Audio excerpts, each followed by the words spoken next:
हमें ना होली पसंद है, हमें ना दिवाली पसंद है, हमें तो आप बच्चों की मुस्कुराहटें पसंद है। नमस्कार, मैं Ankit Nirmohi, grand viewer, mathematics faculty, class 9th। आज आप सबों के लिए हम लोगों ने इस साल 8 जनवरी को जो पेपर हुआ है AISSEE 2023-24 का सॉल्यूशन हम आपको देने जा रहे हैं। आप सभी बच्चे अपने अपने OMR, अपने अपने क्वेश्चंस को अपने सामने रखें और हमारे द्वारा जो आपको आंसर्स प्रोवाइड किए जा रहे हैं उन सब को आप मिलाएं। मुझे भरोसा है आप सभी बच्चे अच्छे मार्क्स लाएंगे यदि आपने मेहनत किया होगा तो। आइए अब हम बातों को आगे बढ़ाते हुए हम अपने काम पे आते हैं। यह जो हमारा आज का मैथमेटिक्स 9th क्लास का जो क्वेश्चंस है बड़े आसान सवाल थे, लेकिन उतने भी आसान सवाल नहीं थे कि सारे बच्चे अच्छे नंबर ला सके। यहाँ आपके पेशेंस को देखा गया, यहाँ आपके विजुअलाइजेशन को देखा गया, यहाँ आपके धैर्य, संयम, सारे चीज़ों का बखूबी टेस्ट लिया गया है। सवाल ना तो इजी था, सवाल ना तो हार्ड था, तो सवाल क्या था? सवाल मीडियम लेवल के थे। यदि आप बच्चे वाकई में साल भर मेहनत किए हैं, अच्छे तरीक़ों से, अच्छे टीचर्स के साथ आप रहे हैं, तो यकीन मानिए आप अच्छे नंबर उठा सकते हैं। आइए हम शुरू करते हैं मैथमेटिक्स। यह सेक्शन सेट के ABCD ना होकर इस बार AISSEE ने KLMN सेट में विभाजित किया है इस पेपर को। यह जो हमारा सॉल्यूशन है, यह जो हमारा क्वेश्चन है, यह हमारा सेट के का यह क्वेश्चन है। सेट के का यह क्वेश्चन नंबर 1 है। यहाँ देखिए आपको पहला जो सवाल है, पहला सवाल क्या मिला है? इफ a इक्वल टू 5 + 2√6, यदि a का वैल्यू 5 + 2√6 है और b का वैल्यू 1/a है, then what will be the value of a² + b²। बड़ा ही सिंपल सवाल है। यदि आपको रेशनलाइजेशन आता होगा, यदि आप इस टॉपिक के बारे में जानते होंगे, यदि आप सीखे होंगे, तो यह सवाल महज सेकेंडों का ही था। देखिए b इक्वल टू 1/a, यहाँ से आप b इक्वल टू लिख सकते हैं 1/5 + 2√6। इसको रेशनलाइजेशन किया जाता है 5 - 2√6/5 - 2√6। यहाँ आप लिख सकते हैं 5 - 2√6 a + b into a - b, a² - b², यानी कि a का स्क्वायर 5 का स्क्वायर 25 माइनस 2√6 का स्क्वायर 24, यानी कि आपका b का वैल्यू आ गया 5 - 2√6/1, यानी कि यह आपका b का वैल्यू आ रहा है। हमने a का वैल्यू निकाला, हमने b का वैल्यू निकाला, अब हमें निकालना है a² + b² का वैल्यू। तो a का वैल्यू क्या है बच्चों? 5 + 2√6 का होल स्क्वायर प्लस b का वैल्यू क्या है बच्चों? 5 - 2√6 का होल स्क्वायर। यहाँ से आप इसको सॉल्व कीजिएगा, a + b का होल स्क्वायर प्लस यहाँ a - b के होल स्क्वायर पर जो हमारा फॉर्म है इसको हम ब्रेक डाउन करेंगे, इसको हम स्प्लिट करेंगे, तो क्या हो गया? a² प्लस 2√6 का होल स्क्वायर यानी कि 24 प्लस 2 5 10 20√6 प्लस यहाँ का बात करेंगे तो a² 5 का square 25 plus 24 minus 20√6 cancel out 49 plus 49, यानी कि इसका सही सवाल है, इस सवाल का जो सही जवाब है वो 98 है, यानी कि हमें इस आंसर को टिक करना है। यदि जिस बच्चे ने इस माध्यम से इस सवाल को बनाया होगा वह बिल्कुल सही है, यानी कि इस सवाल का जो आंसर है ऑप्शन डी, ऑप्शन 4 98, यह बिल्कुल सही सवाल। यह हमारा दूसरा सवाल है। दूसरा सवाल सेट के। देखिए यहाँ सवाल क्या बोल रहा है? गौरांश हैज 290 कार्ड, गौरांश के पास 290 कार्ड है। तान्या हैज 150 कार्ड, तान्या के पास 150 कार्ड है। How many cards must Gauransh give to Tanya so that Tanya may have 3 times as many card as Gauransh. सवाल समझना है और भागना नहीं है। आप इस सवाल को समझिए, सवाल को समझने के बाद इस ऑप्शन को देखिए। MCQ यानी कि ऑब्जेक्टिव जो टेस्ट होते हैं वो बेहद ही आसान होते हैं, क्योंकि आपको ऑप्शन दिए रहते हैं और यदि आपने ऑप्शन का सही से उपयोग किया तो आप क्षण सेकंडों में इस सवाल को बना सकते हैं। सवाल बोल रहा है कि गौरांश के पास 290 कार्ड है और एक लड़की है तान्या, उसके पास 150 कार्ड है, यानी कि गौरांश कितना जो कार्ड है उसके पास वह यदि तान्या को दे दे तो गौरांश से 3 गुना ज्यादा कार्ड तान्या के पास होगा। चलिए हम, आप चाहिएगा तो इस सवाल को आप ऑप्शन से माध्यम से बना सकते हैं, या आप यदि चाहते हैं तो आप इसको सब्जेक्टिव मोड के माध्यम से ही बना सकते हैं, मगर क्यों बी स्मार्ट। हम क्या करते हैं, इस ऑप्शन को पिक करते हैं। मान लीजिए यदि 180 हमने उठाया एग्जाम के समय, तो 290 कार्ड गौरांश के पास था, यदि वो 180 कार्ड दे दिया किसको, एक गर्ल थी तान्या, तो अब गौरांश के पास कितने कार्ड बचे, 110। इसके पास 150 कार्ड पहले से ही थे, 180 यदि दे देता है तो क्या हो गया 330। अब आप देख सकते हैं कि गौरांश से 3 गुना ज्यादा कार्ड किसके पास है, तो इस लड़की के पास है, इस गर्ल्स तान्या के पास है। तो आप भागिए मत, स्मार्ट बनिए और स्मार्ट वर्क कीजिए, सफलता छक मारकर आपके पास आएगी। इसका आंसर ऑप्शन 1 है, यानी कि 180 कार्ड। अब हम लोग देखते हैं तीसरा सवाल। A's present age is twice that of b. यह सवाल बोल रहा है कि ए का जो प्रेजेंट एज है वह बी का दुगुना है। यदि बी का जो एज है 5 इयर्स एगो, 5 साल पहले यदि बी था, तो आपको बताना है ए का प्रेजेंट एज क्या होगा। तो इस सवाल में अधिकतर बच्चे फंस जाते हैं, क्योंकि हम जिस माहौल में है, हम जिस परिवेश में है, मुजफ्फरपुर बिहार, यहाँ इंग्लिश हमारी उतनी अच्छी नहीं है, क्योंकि हमें उस माहौल नहीं मिल पाता है जिस माहौल में हमारी इंग्लिश अच्छी हो सके। तो यहाँ लगभग बच्चों का यह सवाल गलत हो सकता है। यदि आप स्मार्ट है तो आपका सही होगा। बोल रहा है कि ए का जो प्रेजेंट एज है वह बी के एज से दुगुना है। तो मान लीजिए बी का जो प्रेजेंट एज है वो क्या है, x है। तो ए का जो प्रेजेंट एज होगा वो क्या होगा बच्चों, आप लोग होशियार है, इसका होगा 2x। यदि b का प्रेजेंट एज x है और a का प्रेजेंट एज क्या होगा 2x, क्योंकि a जो है b का क्या है, डबल है, दुगुना है। अब 5 इयर्स एगो का बात है, 5 इयर्स एगो, यहां b का जो एज है तो b का एज क्या हो जाएगा 5 साल पहले, x माइनस 5, और आपका a का एज क्या हो जाएगा 2x माइनस 5। b का जो एज है x माइनस 5 वही b है, यानी कि x माइनस 5 बराबर क्या है बच्चों b। अब आपको बताना है कि a का जो प्रेजेंट एज है वह क्या होगा। तो यदि x का वैल्यू x माइनस 5 का वैल्यू b है, तो यहां से हम बोल सकते हैं x equal to b plus 5, और जब x equal to b plus 5 है तो a का प्रेजेंट एज क्या था 2x। We put the value of x equal to b plus 5 in 2x, तो 2b प्लस 5 यानी कि 2b plus 10, that's the right answer, यानी कि ऑप्शन नंबर 4 यह बिल्कुल सही है। इसी प्रकार यदि आप सारे सवाल को सॉल्व करते हैं तो आपका आंसर बड़े आसानी ढंग से आ सकता है। हमारा चौथा सवाल, यह सवाल बड़ा आसान है और हमारे ज्ञान व्यूअर के बच्चे इसे कहते हैं जुवा ज्योमेट्री, यानी कि ना पेन ना पेंसिल, सवाल देखे और आंसर मारे। आप भी ऐसा कर सकते हैं यदि आप ज्ञान व्यूअर बनते हैं तो। अब देखिए इस सवाल में क्या है, इस सवाल में बोल रहा है एबीसीडी ऑफ पैरेललोग्राम। एबीसीडी एक पैरेललोग्राम है और आपको x और y का वैल्यू निकालना है, जहां ओसी का जो वैल्यू है वो x प्लस वाई है, और ओडी का जो वैल्यू है बच्चों वो 18 है।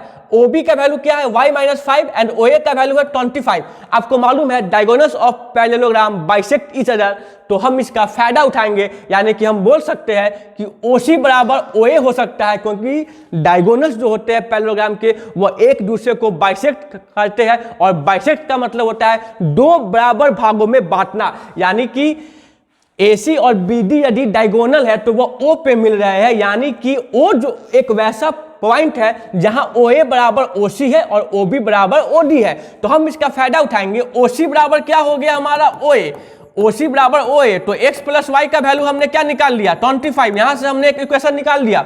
हमारा दूसरा सवाल, OB बराबर OD है तो y माइनस 5 बराबर 18, यहां से हम y का वैल्यू क्या निकाल लिए 23। We put the value of y in equation 1, we get x plus 23 is equal to 25, x का वैल्यू 25 माइनस 23, x का वैल्यू 2, यानी कि x का वैल्यू 2, y का वैल्यू 23, ऑप्शन नंबर 2। मैंने इसे पेन के माध्यम से बनाया है आप जैसे बच्चों के लिए। यदि आप भी चाहते हैं मुजवानी बनाए, जुवा ज्योमेट्री बनाए, ज्ञान व्यूअर का हिस्सा बनिए। अब देखिए हमारा पांचवा सवाल। पांचवा सवाल क्या बोल रहा है हमारा, every parallelogram is a trapezium and every rhombus is a kite. यानी कि स्टेटमेंट ए दिया है और स्टेटमेंट बी दिया है। स्टेटमेंट ए बोल रहा है कि every parallelogram is a trapezium, क्या सारे के सारे पैरेललोग्राम ट्रेपीजियम है? आपको बोलना है बिल्कुल नहीं है। क्यों? क्योंकि पैरेललोग्राम क्या होता है, वैसा क्वाड्रिलेटरल जिसका both pair of opposite side parallel हो और इक्वल हो, मगर ट्रेपीजियम क्वाड्रिलेटरल है जिसका only one pair of opposite side parallel होते हैं। यानी कि हम बोल सकते हैं कि सारे के सारे पैरेललोग्राम, यह बात तो बिल्कुल गलत ही है, क्योंकि कोई भी पैरेललोग्राम ट्रेपीजियम हो ही नहीं सकता है। पैरेललोग्राम एक अलग भाग है क्वाड्रिलेटरल का और ट्रेपीजियम एक अलग भाग है क्वाड्रिलेटरल का। यानी कि हमारा स्टेटमेंट ए गलत है। यानी कि अब smart work, option number 1 both a and b are true. मान लो भैया आपको ऑप्शन बी कुछ नहीं आता है, लेकिन यह तो मालूम है ना कि ऑप्शन मेरा ए जो स्टेटमेंट है वो गलत है। यानी कि पहला तो गलत, ए इज ट्रू बिल्कुल गलत। तो आपके पास दो ऑप्शन हुए, या तो 3 या तो 4। स्मार्ट वर्क कीजिए। अब आते हैं दूसरे पे, every rectangle is a square. क्या सारे के सारे रेक्टेंगल स्क्वायर है? तो बिल्कुल नहीं, सारा का सारा रेक्टेंगल जो है वो स्क्वायर हो ही नहीं सकता है। क्योंकि रेक्टेंगल क्या होता है, रेक्टेंगल का और स्क्वायर के बीच यदि आप कंपेरिजन कीजिएगा तो आपको मालूम चलेगा। इस सवाल का मतलब होता है कि क्या सारा का सारा रेक्टेंगल स्क्वायर है? तो आप बोलिएगा कैसे हो सकता है स्क्वायर, क्योंकि स्क्वायर वही हो सकता है। स्क्वायर क्या है, वैसा क्वाड्रिलेटरल जो पैरेललोग्राम भी है और जिसका डायगोनल इंटरसेक्ट करता है एक दूसरे को 90 डिग्री पे, मगर रेक्टेंगल का डायगोनल होता है वह एक दूसरे को 90 डिग्री पे इंटरसेक्ट नहीं करता है। यानी कि हम बोल सकते हैं कि every rectangle is not a square but every square, सारा का सारा स्क्वायर रेक्टेंगल है, जो बिल्कुल सही बात है। यानी कि हमारा यह भी गलत है। यानी कि यह भी जो ऑप्शन था यह भी गलत हो गया। Option number 4 is the correct answer for that question. यानी कि जो बच्चे ऑप्शन 4 मारे होंगे वो मुस्कुराइए। अब आते हैं हम छठे सवाल पे। सेट के का यह छठा सवाल है, बड़ा आसान सवाल है। The denominator of a rational number is greater than it's numerator bye 2। इस सवाल में बोल रहा है कि एक रेशनल नंबर है जिसका डिनोमिनेटर जो है वो अपने न्यूमरेटर से 2 बड़ा है। If the denominator is increased by 5 and the numerator is decreased by 2, यदि डिनोमिनेटर को इंक्रीज किए 5 से और न्यूमरेटर को डिक्रीज किए 2 से, तो नंबर आएगा 1/10। बाकी बच्चे क्या करेंगे, कलम उठाएंगे और परेशान हो जाएंगे। मगर हमारा ग्रैंड व्यूअर वो क्या करेगा, ऑप्शन पिक करेगा। और ऑप्शन कैसे पिक करेगा वो देखिए, सवाल पढ़िए बड़ा गौर से। Denominator of a rational number, उस रेशनल नंबर का जो डिनोमिनेटर है वह न्यूमरेटर से 2 बड़ा है। डिनोमिनेटर न्यूमरेटर से 2 बड़ा है, इसको न्यूमरेटर बोलते हैं। यदि a by b rational number है, यह न्यूमरेटर है, यह डिनोमिनेटर है, यानी कि डिनोमिनेटर का जो वैल्यू होगा वह न्यूमरेटर के वैल्यू से 2 बड़ा होगा। और गौर कीजिए, न्यूमरेटर 3 है, डिनोमिनेटर 5 है, यहाँ 2 बड़ा है, यहाँ कुछ है ही नहीं, यहाँ कुछ है ही नहीं। मत पढ़िए सवाल, स्मार्ट वर्क कीजिए। Option number 4 is the right answer. यदि आपको मिलाना है तो देख लीजिए, यदि डिनोमिनेटर को हम 5 से इंक्रीज करें और न्यूमरेटर को 2 से घटा दे तो क्या आ जाएगा, 1/10। यही तो यहाँ लिख रहा है। क्यों करे है, क्यों हम सॉल्व करेंगे? स्मार्ट वर्क कीजिए और अच्छे से इस जैसे सवाल को आप 6 सेकंड में इसको सॉल्व कर सकते हैं और अपना समय बचा सकते हैं आप। अब आइए दूसरे सवाल पे जो आपका इंतजार कर रहा है। Question number 7, which one of the following is the Pythagorean triplet. आपको मालूम है कि पाइथागोरियन ट्रिपलेट जो होता है, आप लोग 7-8 के स्टैंडर्ड के बच्चे हैं, आपके शिक्षक ने बताया होगा आपको कि यह फॉर्मूला होता है, यह इसका फॉर्म होता है कि 2n n square minus 1 n square plus 1।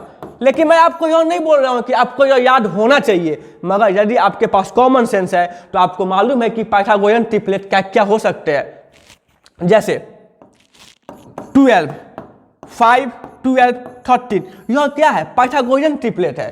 Pythagorean triplet जो होते हैं वही राइट एंगल ट्रायंगल को सेटिस्फाई करते हैं।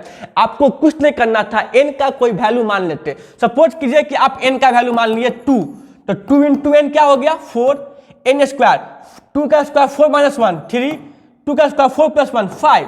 अब बच्चों आप गौर कीजिएगा, यह वो नंबर है जो राइट एंगल ट्रायंगल को सेटिस्फाई करता है। यानी कि 4 का स्क्वायर 16, 3 का स्क्वायर 9, जोड़ने पे आ गया 25, 5 का स्क्वायर। Smart work. तो इसका ऑप्शन 4। याद करने का जरूरी नहीं होना चाहिए आपको, इन सब चीजों से बचना है तो ज्ञान व्यूअर का पार्ट बनना है।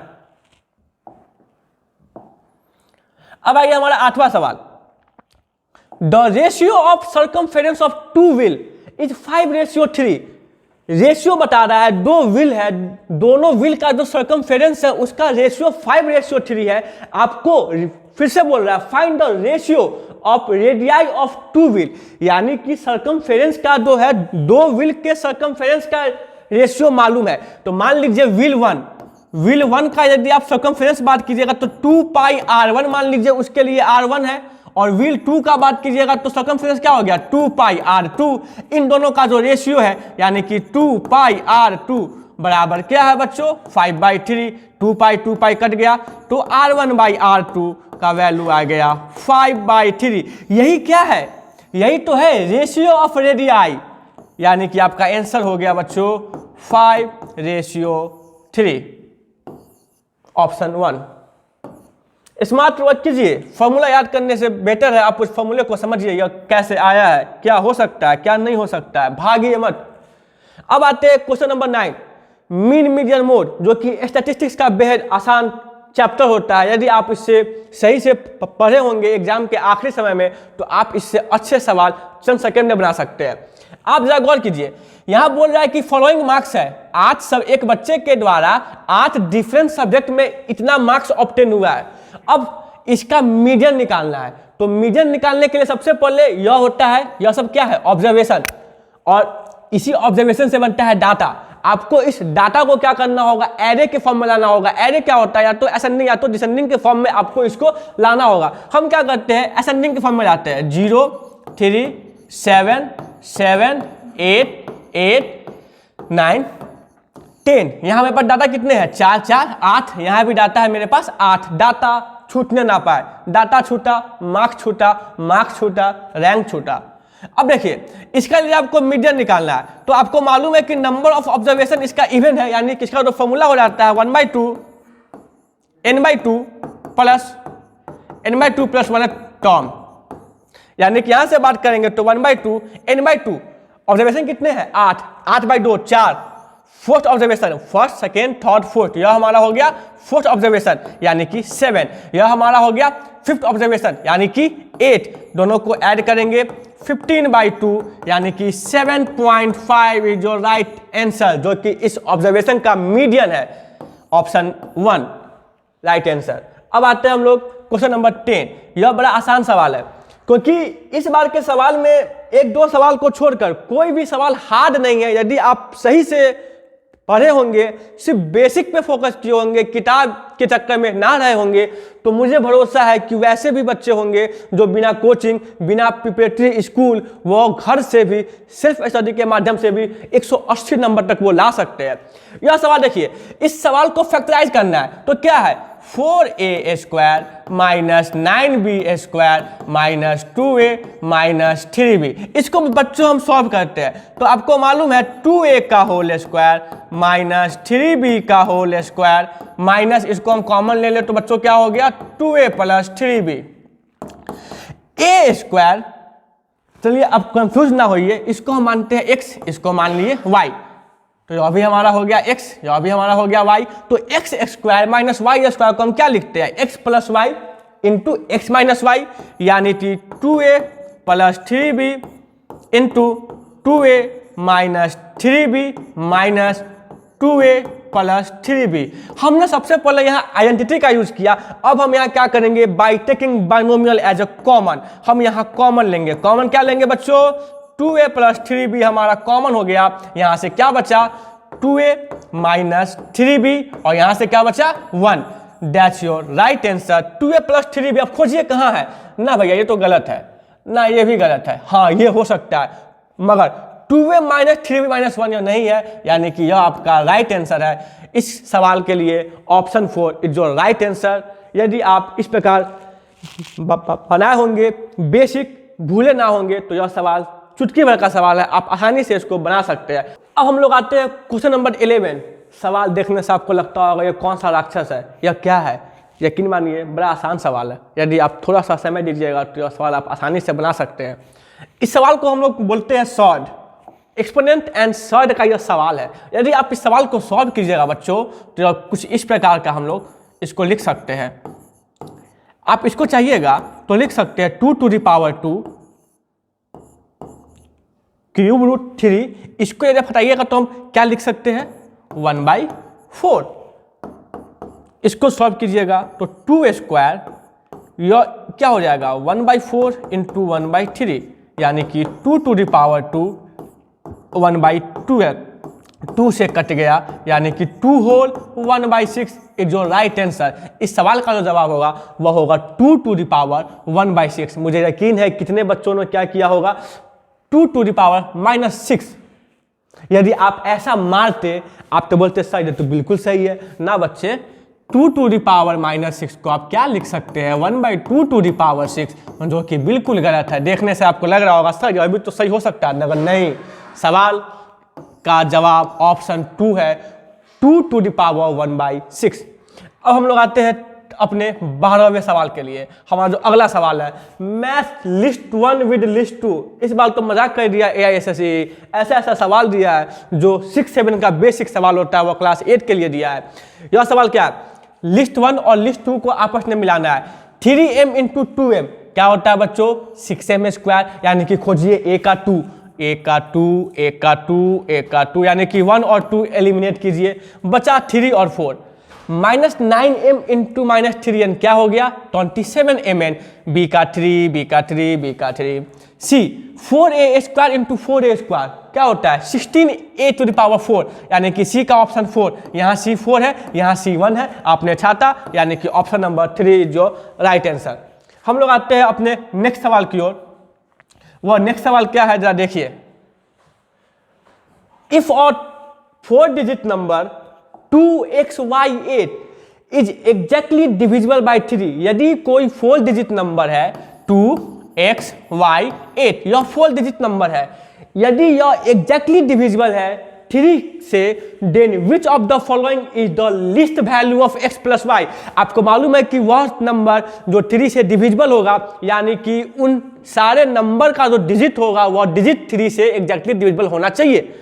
अब गौर कीजिए 8 + 2 क्या होता है 10, तो 10 और यहाँ x और y बचा है, यानी और बोल रहा है कि लिस्ट वैल्यू छोटा वैल्यू बताओ, यानी कि आपके पास जो 8 और 2 को जोड़ने के बाद क्या आया 10, यह जो 10 है इसमें क्या जोड़ेंगे, कम से कम क्या जोड़ेंगे, यह जो वैल्यू 10 है कि 3 से डिविजिबल हो जाए। तो आप बोलिएगा सर 10 में 2 जोड़ेंगे तो 12, जो कि 3 से डिविजिबल है, यानी कि लिस्ट वैल्यू जो है x प्लस वाई का वो क्या आना चाहिए 2। अब देखिए कैसे, यदि आप x की जगह मान लीजिए 0 तो y क्या हो जाएगा 2, 2 0 2 8 3 से डिविजिबल है, बिल्कुल है। x को मान लीजिए 2 2 2 और y को मान लीजिए 0 2 2 0 8, यह भी क्या है 3 से डिविजिबल है, तो बिल्कुल है। यानी कि 8 और 2 को जोड़ने पे क्या आ गया 10, तो x और y का जो डिजिट है उन दोनों डिजिट को जब जोड़ेंगे तो हमारा लिस्ट वैल्यू 2 आना चाहिए, यानी कि 10 + 2 12, आपका जो ऑप्शन नंबर 1 इज जो राइट आंसर। नेक्स्ट सवाल के लिए हम लोग आते हैं, फाइंड द डिजिट। यहां दे दिया बड़ा अच्छा सवाल है, यह क्लास 7 का आर्य सवाल में इस पैटर्न पे कुछ सवाल दिए गए होंगे। यदि आप सिर्फ बेसिक पे ध्यान देते हैं आर्य सवाल RD शर्मा, तो मैथमेटिक्स आपके लिए एक वरदान साबित होगा। यह जो सवाल है find the digit a and b, a और b डिजिट का वैल्यू निकालो यदि A4 को गुना किया जा रहा है, तो जो बच्चों प्रोडक्ट आ रहा है वो 13A0 आ रहा है। जरा गौर करेंगे, यदि आप 4 में किससे गुना करेंगे, 4 में किस डिजिट से गुना कीजिएगा कि यहाँ 0 आए, तो आप बोलिएगा सर 4 × 5 20, या यहाँ 0 कर दे, में भी पॉसिबल। या तो a का वैल्यू आप बोलिएगा सर या तो आप 0 लो या तो आप a का वैल्यू 5 लो, लेकिन गौर करो आपको a और b का वैल्यू पूछ रहा है, लेकिन a का वैल्यू 5, a का वैल्यू 5, a का वैल्यू 4, a का वैल्यू 2, 0 कहीं ऑप्शन ही नहीं है, यानी कि a का वैल्यू 5 होगा, यानी कि ऑप्शन नंबर 3 और ऑप्शन नंबर 4 बिल्कुल गलत है, क्योंकि पहले a का वैल्यू पूछ रहा है और a का वैल्यू या तो 0 या तो 5 होगा, तो 5 तो ऑप्शन में है मगर 0 ऑप्शन में नहीं है, तो 4 वगैरह तो हो ही नहीं सकता, यानी कि ऑप्शन 3 ऑप्शन 4 को आपने एलिमिनेट कर दिया। अब बचा 1 और 2, इन दोनों ऑप्शन में से आपको देखना है। तो ठीक है, यदि हम B है, अब A की जगह क्या लिख दिया हमने 5, तो यहां भी क्या लिख दिया 5 4 4 5 जा 20। अब आपके पास यहाँ ए है, ए का वैल्यू हमको मालूम है वो क्या हो गया 1 3 5 0। अब गौर कीजिए 4 5 क्या होता है 20। अब यहाँ इस b का जो वैल्यू होगा वो आप फिर यहाँ देखिए, यदि आप b का वैल्यू 4 देखिएगा तो 4 4 जा 16। यदि आप b का वैल्यू 4 देखिए, b के जगह हम क्या लिख दिए 4, तो 4 5 इंटू 5 4 4 5 20 180 2 2 5 0 3 4 2, यानी कि यह ऑप्शन ही नहीं है आपका। ऑप्शन में आंसर क्या है 1350, यह आपका प्रोडक्ट है। और यह प्रोडक्ट कैसे आएगा जब हम b का वैल्यू लेंगे 2, यानी कि 25 इंटू 54 कीजिएगा, 25 4 जा 100 कैरी 10, 25 5 जा 125 प्लस 10 135, यानी कि आपका जो करेक्ट आंसर होगा वह होगा b 5, a का वैल्यू 5 और b का वैल्यू 2। अब हम लोग आते हैं अपने नेक्स्ट सवाल पे। वन ऑफ द फैक्टर, यह सारे सवाल तो बड़ा ही आसान है। अब बड़ा ही आसान क्या है, यदि आप चाहिएगा इसको तो आप किसी भी मेथड से बना सकते हैं, मगर मैं आपको सिखा नहीं रहा हूं, मैं आपको आंसर आपका मैच करवा रहा हूं। वरना इसी सवाल को आप 2-3 अच्छे मेथड से सीख सकते हैं, यदि सीखना है तो ज्ञानगुरु बनना है। अब देखिए यह सवाल 6x² प्लस 5x माइनस 6, यदि हमको इसका फैक्टर निकालना है तो आपको मालूम है 6 into 6 36 plus into minus minus 36x², यानी कि आप इसको यदि सॉल्व कीजिएगा बच्चों तो यह आएगा, यहाँ से आप 3x कॉमन लीजिए, 2x plus 3 minus 2x plus 3, यहाँ से आपका वैल्यू क्या आ गया 2x प्लस 3 और 3x माइनस 2, यानी कि इस क्वाड्रेटिक इक्वेशन का दो फैक्टर है 2x प्लस 3 और 3x माइनस 2। अब गौर कीजिए 2x प्लस 3 तो है, हाँ भैया आप बोलिएगा वेरी गुड, मुस्कुराइए, लेकिन 3x माइनस 2 नहीं है। और आपसे कोई एक फैक्टर का बात कर रहा है, जो फैक्टर यह है 2x प्लस 3, यानी कि जो सही सवाल है, और इस सही सवाल का जो सही जवाब है ऑप्शन नंबर 3।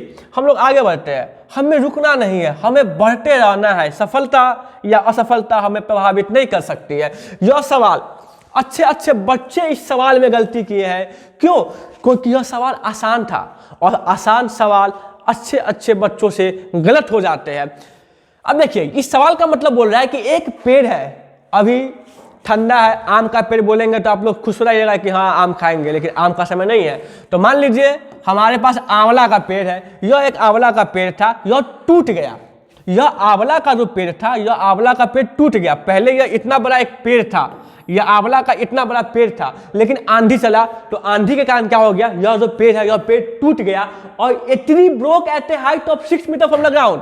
आपको मालूम है कि पेड़ ग्राउंड से ही जुड़े होते हैं, तो उस पेड़ की कितनी लंबाई है हमें नहीं मालूम। हमें यह मालूम है कि वह जो पेड़ धरती से 6 मीटर की ऊंचाई पर था, यानी कि वह जो पेड़ खड़ा था धरती पे, वह धरती से 6 मीटर की दूर ऊंचाई पे वह पेड़ वहां से टूट गया। आप मान लीजिए कि यह धरती है, यहाँ हमारा पेड़ है, तो और यहाँ से यहाँ की दूरी है 6 मीटर। तो आंधी चला और यह जो पेड़ है यह पेड़ टूट गया, लेकिन यह पेड़ इस प्रकार टूटा कि इसका जो टॉप है, यह जो इसका ऊंचाई है, वो यहाँ टूटने के बाद यहाँ आकर मिल गया, जो कि इस पेड़ से कितनी दूरी पे है, and stop touch the ground at the distance of 8 metre from the foot of tree. यानी कि यह पेड़ यहाँ खड़ा है, यह इसका जो फुट है उससे कितनी दूरी पर जाके उसने टच किया, यानी कि यहाँ से यहाँ का वैल्यू क्या हो गया 8।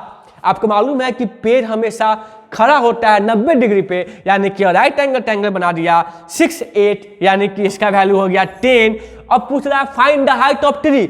अच्छे बच्चे क्या किए होंगे, यहाँ जो वैल्यू आया होगा 10, बच्चे मान लिए होंगे 10, लेकिन यह गलत है, क्योंकि सवाल है find the height of tree, यानी कि इस पेड़ की लंबाई बताओ। यह तो पहले से 6 था और यही जो पार्ट है यही तो यह था, यानी कि 6 + 10 16, यानी कि इस पेड़ की लंबाई 16 मीटर थी। समझे? अब आते हैं हम लोग अपने अगले सवाल पे। द फॉलोइंग बार ग्राफ, यह भी अच्छे बच्चों ने गलती किया होगा। ये देखिए सवाल क्या है, the following bar graph shows the average daily hour of sunshine. यह डबल बार ग्राफ का सवाल है, जहां बताया जा रहा है कि average daily hour of sunshine in 2 cities during the year. एक साल में जनवरी, फरवरी, मार्च, अप्रैल, मई, जून, जुलाई यानी कि 12 महीनों का एक डाटा तैयार किया गया, जहां 2 सिटी के बीच में कंपेयर किया गया। यानी कि जनवरी में एक सिटी का जो टेम्परेचर सनशाइन था वह यानी कि हर दिन 2 घंटे होता था, और दूसरे सिटी में जनवरी में 1.5 घंटे ही होता था या इतना होता था। तो पूछ रहा है इन विच मंथ, किस महीने में the difference between average hour of sunshine, यानी कि कौन सा ऐसा महीना है जहां इन दोनों सिटीज के बीच में जो एवरेज था, एवरेज आवर ऑफ सनशाइन था, वो सबसे कम है। तो आप गौर कीजिए, इन दोनों का जो वैल्यू है, इसमें और इसमें का जो यह जो फ्रीक्वेंसी बार ग्राफ जो होता है, यानी कि यह जो लेंथ है सबसे छोटा है, यहाँ बड़ा है, यहाँ बड़ा है, यहाँ भी बड़ा है, यहाँ बड़ा है, यहाँ बड़ा है, यहाँ बड़ा है, सब में बड़ा है, और इन सब में सबसे छोटा जो मेरा वैल्यू होगा वह यही होगा। मान लीजिए सिटी 1 में आपका डेली जो एवरेज टेम्परेचर था वो क्या था, 2 आवर होता था, यहाँ मान लीजिए 1.5 से ज़्यादा होगा कुछ। तो इन दोनों का जो डिफरेंस है, इन दोनों का डिफरेंस होगा वह 0.5 से कम होगा, लेकिन यहाँ देखिए 0.5 से सब में बड़ा होते जा रहा है। यानी कि आपका करेक्ट आंसर जो होगा वह क्या होगा, in the month of January. अब आइए हमारा 17वां सवाल तो हो गया। 18वां सवाल, in if one of the number of a Pythagorean triplet stain. Pythagorean triplet जिसका सवाल हमने पहले भी बनाया था, यदि एक पाइथागोरियन ट्रिपलेट का कोई सवाल, कोई वैल्यू है वह 10 दे दिया है, तो आपको बताना है कि वह पाइथागोरियन पेयर जो होंगे वह क्या होंगे। तो सब में 10 है, आप यहां से कुछ फाइंड आउट नहीं कर पाए, लेकिन आपको मालूम है कि जो पाइथागोरियन ट्रिपलेट होते हैं वह राइट एंगल ट्रायंगल को जस्टिफाई करते हैं। यानी कि यदि कोई बच्चा सोचा होगा तो बोलेगा सर 8 का स्क्वायर 64, 5 का स्क्वायर 25, 89, 100, यानी कि और तो है ही नहीं, इस प्रकार यह भी नहीं है। इसको गौर कीजिए, 10 का स्क्वायर 100, 24 का स्क्वायर 576, सम कीजिएगा 676, जो कि 26 का होल स्क्वायर होता है। यानी कि perpendicular square plus base square बराबर हाइपोटेनस स्क्वायर। यह जो वैल्यू है, यह जो डाटा है, यह राइट एंगल ट्रायंगल को सेटिस्फाई करता है। यानी कि यही जो पेयर है हमारा पाइथागोरियन ट्रिपलेट होगा। ऑप्शन नंबर 2 इज जो करेक्ट आंसर। 19, अब देखिए यह सवाल आपसे बोल रहा है if one number is twice the other number, यदि एक नंबर जो है वह दूसरे नंबर का दुगुना है, तो ठीक है भैया, हमारा जो फर्स्ट नंबर है उसको माना जाए x, सेकेंड नंबर को हमने क्या मान लिया 2x। सवाल है if one number is twice the other number, एक पहला नंबर जो है वो दूसरे का दुगुना है, तो पहला को x माने, दूसरा को 2x, and the sum of square of 2 number, इन दोनों नंबर का जो स्क्वायर है उसका जो सम है वह 50,000 है। यानी कि इस नंबर का स्क्वायर और इस नंबर का स्क्वायर का जो सम होगा, इसको जोड़ने पे क्या आएगा 50,000। यानी कि 5x स्क्वायर बराबर 50,000, यानी कि x स्क्वायर का वैल्यू आएगा 10,000। अब x का वैल्यू क्या आ गया यहाँ से बच्चों 100, यानी कि पहला नंबर होगा वो क्या होगा 100, और दूसरा नंबर क्या होगा डबल ऑफ फर्स्ट नंबर 200। इन दोनों के बीच का डिफरेंस, तो 200 माइनस 100 क्या हो गया बच्चों 100। यानी कि option 3 is your right answer. सवाल आसान है, बस थोड़ा सा आपको धैर्य रखना है। धैर्य रखेंगे तो सारे सवाल क्षण भर में बन जाएंगे। यह भी अच्छा सवाल है। अच्छे अच्छे बच्चे गलती कर दिए होंगे, क्योंकि वो बोले होंगे कि 1372 तो किसी का क्यूब होता ही नहीं है, क्योंकि उन्हें क्यूब याद होगा। तो यहाँ अच्छे बच्चे गलती किए होंगे। इसको यदि आप पेशेंटली बनाते तो आपको मालूम है, इसको यदि आप प्राइम फैक्टराइजेशन मेथड के माध्यम से आप लाइएगा तो क्या होगा 2 6 8 6, 2 से कीजिएगा 3 4 3, और यह 343 7 का तो क्यूब होता ही है। यानी कि हम इसको लिख सकते थे 1372 को आप क्या लिख सकते थे 2 × 2 × 7 × 7 × 7, यह 7 बाहर आएगा तो 7, और इसको कैसे लिखेंगे, आधे बच्चे नहीं फंसे हैं। इसको आप लिखिएगा 2 का स्क्वायर और यहाँ क्या था क्यूब, यानी कि 7 × 2 टू द पावर 2/3, यह वैल्यू होगा इसका। इसी प्रकार हम इसकी बात करेंगे। तो आप इसको यदि देखिएगा तो क्यूब रूट 1458, यदि आप इसका प्राइम फैक्टराइजेशन कीजिएगा 1458 का, तो यहाँ क्या आएगा 2729। अब आप मुस्कुराइए, यह 9 का क्यूब रूट है, यानी कि इसको आप क्या लिखिएगा 9 × 2 टू द पावर 1/3। अब इन दोनों को गुना करना है, यानी कि 7 × 2 to the power 2/3 into 9 × 2 to the power 1/3। तो 7 × 9 63। आपको एक्सपोनेंट मालूम होगा, जब बेस सेम होता है तो पावर ऐड होता है। इस प्रकार इसका वैल्यू क्या हो गया इंटू 2, यानी कि 126 इज जो करेक्ट आंसर। और इस सवाल का जो ऑप्शन नंबर 1 है वह बिल्कुल सही जवाब है। बस यदि बच्चे यहाँ हड़बड़ा गए होंगे, और मुझे यकीन है कि अच्छे बच्चे यहाँ गलती किए होंगे, यह सवाल आइडेंटिटी, यदि आपने आइडेंटिटी को जाना है, आपने सवाल को समझा है, आपने अलजेब्रा को जिया है, तो यह सवाल आपके लिए क्षण भर का सवाल है। बाकी बच्चे क्या करेंगे, ए का वैल्यू यहाँ पुट करेंगे और इसको सॉल्व करेंगे। मगर जो अच्छे बच्चे हैं, क्योंकि क्लास 9 में एक आइडेंटिटी होती है कि यदि a plus b plus c का जो वैल्यू 0 होता है, तो बच्चों a cube plus b cube plus c cube का वैल्यू 3 × ABC 3ABC होता है। अब गौर कीजिए, ए का वैल्यू क्या है 12, बी का वैल्यू क्या है -5, सी का -7। अब देखिए यह क्या आ गया 0, यानी कि a cube plus b cube plus c cube का वैल्यू क्या होगा 3ABC। तो 3 ए का वैल्यू क्या है 12, बी का वैल्यू -5, सी का वैल्यू -7। 3 × 36 इंटू -5, यानी -180 इंटू -7 माइनस प्लस 18 7 जा 126 0, यानी कि इस सवाल का सही जवाब है 1260। हाँ, अब देखिए यहाँ कितना अच्छा गेम खेला है, -1260 भी लिखा है। जिस बच्चे का इंटीजर सही नहीं होगा, अच्छे या मोस्ट ऑफ द जो बच्चे हैं वो क्या करेंगे -1260 भी मार के आएंगे, मगर यह बिल्कुल गलत है, क्योंकि माइनस इंटू माइनस क्या होता है पॉजिटिव। यानी कि इस सवाल का सही जवाब ऑप्शन नंबर 3 1260 है। अब हम लोग बढ़ते हैं अपने नेक्स्ट सवाल की ओर। The value of a smartphone, एक स्मार्टफोन है, depreciate every year by 40%, find out its value after 2 year. अब आपको बताना, आपको मालूम है कि यह आप कंपाउंड इंटरेस्ट के सवाल से भी बना सकते हैं, या यदि आप इसको चाहेंगे तो आप परसेंटेज के माध्यम से भी बना सकते हैं। कितने बच्चों को इसका फॉर्मूला याद होगा, मगर हमारे यहाँ फॉर्मूला याद करना नहीं सिखाया जाता। आप इस सवाल को बेसिक वे में भी सही से बना सकते हैं।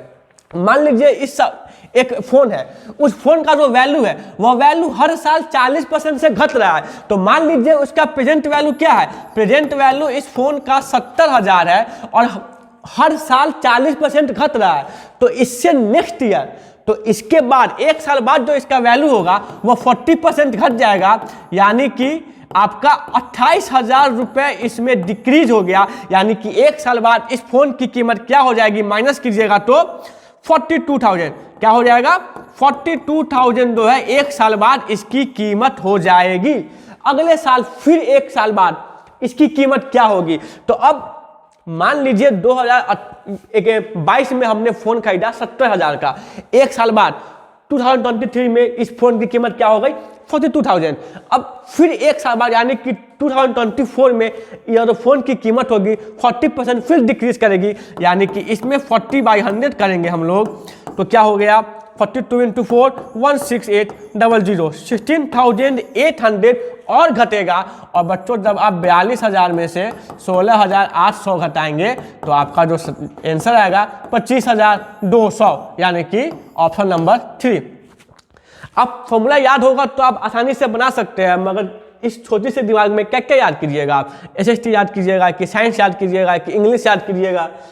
तो उन लोगों के लिए जगह बचाइए, मैथ के लिए जगह ना बचाए। मैथ प्रैक्टिस का चीज़ है, आपके समझ का चीज़ है, आप कितने बेहतर समझे हैं वह मैथ बताता है। यह सवाल यदि आप चाहिएगा तो आपको मालूम है कि एक रोम्बस ABCD दे दिया है और उस रोम्बस का आपको एरिया निकालना है जिसका हर साइड 13 सेंटीमीटर के बराबर है, और यदि उसका एक डायगोनल का जो वैल्यू है 24 सेंटीमीटर है तो आपको उसका एरिया बताना है। आपको मालूम है कि रोम्बस का डायगोनल एक दूसरे को 90 डिग्री पे काटता है, यानी कि यह 90 यह 90 यह 90 यह 90 और बाइसेक्ट भी करता है। तो यदि मान लीजिए CA 24 सेंटीमीटर है तो यह 12 हो गया, यह 12 हो गया और 90 डिग्री पे है परपेंडिकुलर बेस हाइपोटेनस। तो 13 का स्क्वायर माइनस 12 का स्क्वायर क्या बचा 25, यानी कि इस OD का वैल्यू आ गया 5, OD 5 तो OB 5, यानी कि यह जो BD डायगोनल है इसका वैल्यू क्या आ गया 10।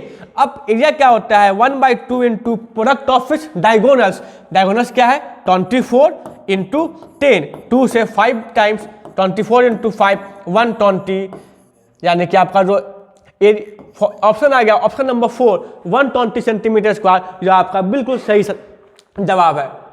सवाल आसान थे, बस आप लोग यदि थोड़ा सा समझे होंगे, थोड़ा समय दिए होंगे तो आप बेहद आसानी से इसको बना सकते होंगे। 24 नंबर सवाल, और rectangle ABCD is inscribed in a circle. यह सवाल बोल रहा है कि एक सर्कल है, इस सर्कल के अंदर एक रेक्टेंगल है वो इंस्क्राइब्ड है ABCD, जिसका साइड 8 सेंटीमीटर है और 6 सेंटीमीटर है। किसका? इस रेक्टेंगुलर पार्ट ABCD का। आपको एरिया निकालना है, सर्किल का जो शेडेड रीजन का आपको निकालना है। एरिया किसका? इस शेडेड पार्ट का, जो शेडेड पोर्शन है इसका निकालने का क्या है, सबसे पहले या तो आप इस सर्कल का निकाल लीजिए एरिया, तो सर्कल का एरिया मालूम चलेगा, इसमें से इसका एरिया घटा लेंगे तो यह हमको मिल जाएगा। लेकिन सवाल यह है कि सर्कल का जो एरिया होता है वो बच्चों क्या होता है पाई आर स्क्वायर। यहाँ आर मैटर करता है, लेकिन यहाँ आपको आर का वैल्यू नहीं मालूम है। लेकिन ABCD रेक्टेंगल है और ABCD जो रेक्टेंगल होता है वो 90 डिग्री पे होता है, यानी कि ADB राइट एंगल ट्रायंगल बन गया और यह BD क्या हो गया हाइपोटेनस, जिसका वैल्यू हो गया 10।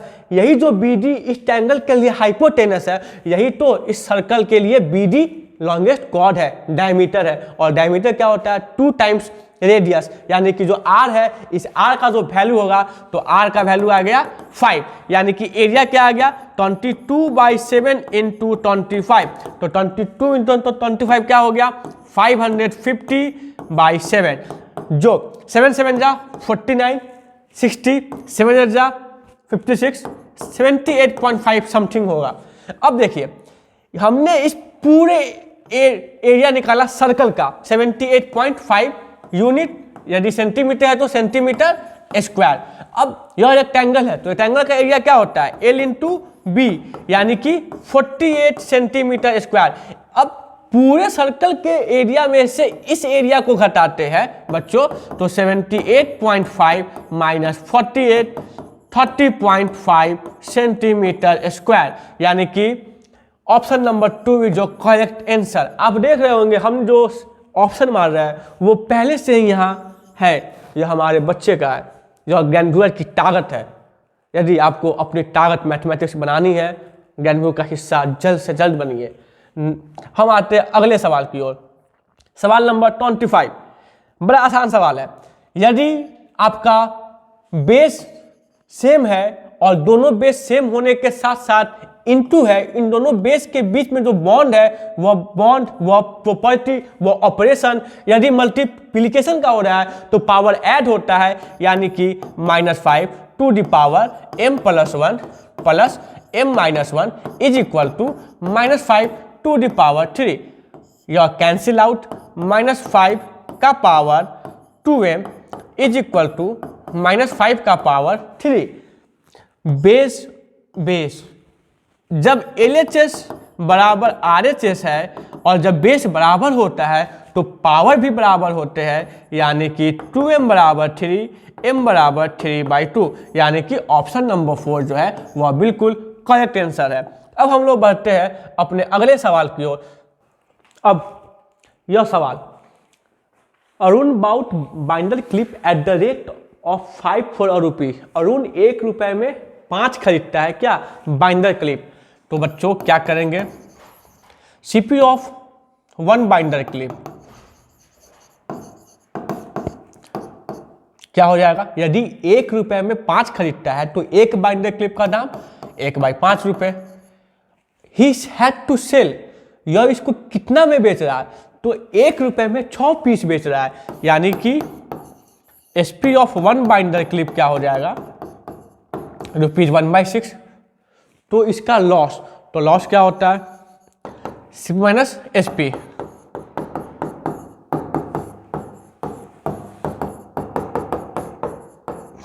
यानी कि एक बाइंडर क्लिप को बेचने पे लॉस हो रहा है 1/30 रुपी।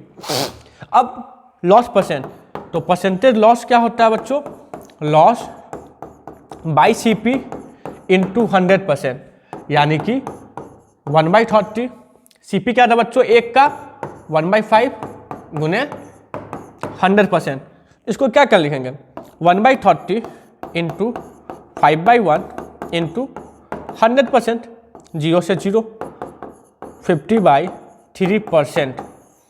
यदि एक पे जितना लॉस होता है, एक सामान को बेचने या खरीदने पे जितना लॉस होता है, उतना ही लॉस 100 सामान खरीदो या 200 सामान खरीदो, आप जितना मर्जी उतना खरीदो, आपका जो लॉस परसेंटेज होता है या गेन परसेंटेज होता है, वह जो एक ऑब्जेक्ट का होता है, एक सामान का होता है, वही 1000 सामान का होता है। यानी कि एक सामान पे, एक बाइंडर क्लिप पे उस अरुण को 50/3% लॉस हो रहा है, यानी कि वो 100 खरीदे, 100 बेचे, 1000 बेचे, यह लॉस परसेंट हमेशा 50/3% ही रहेगा। यानी कि करेक्ट आंसर जो है ऑप्शन नंबर 2 है आपका।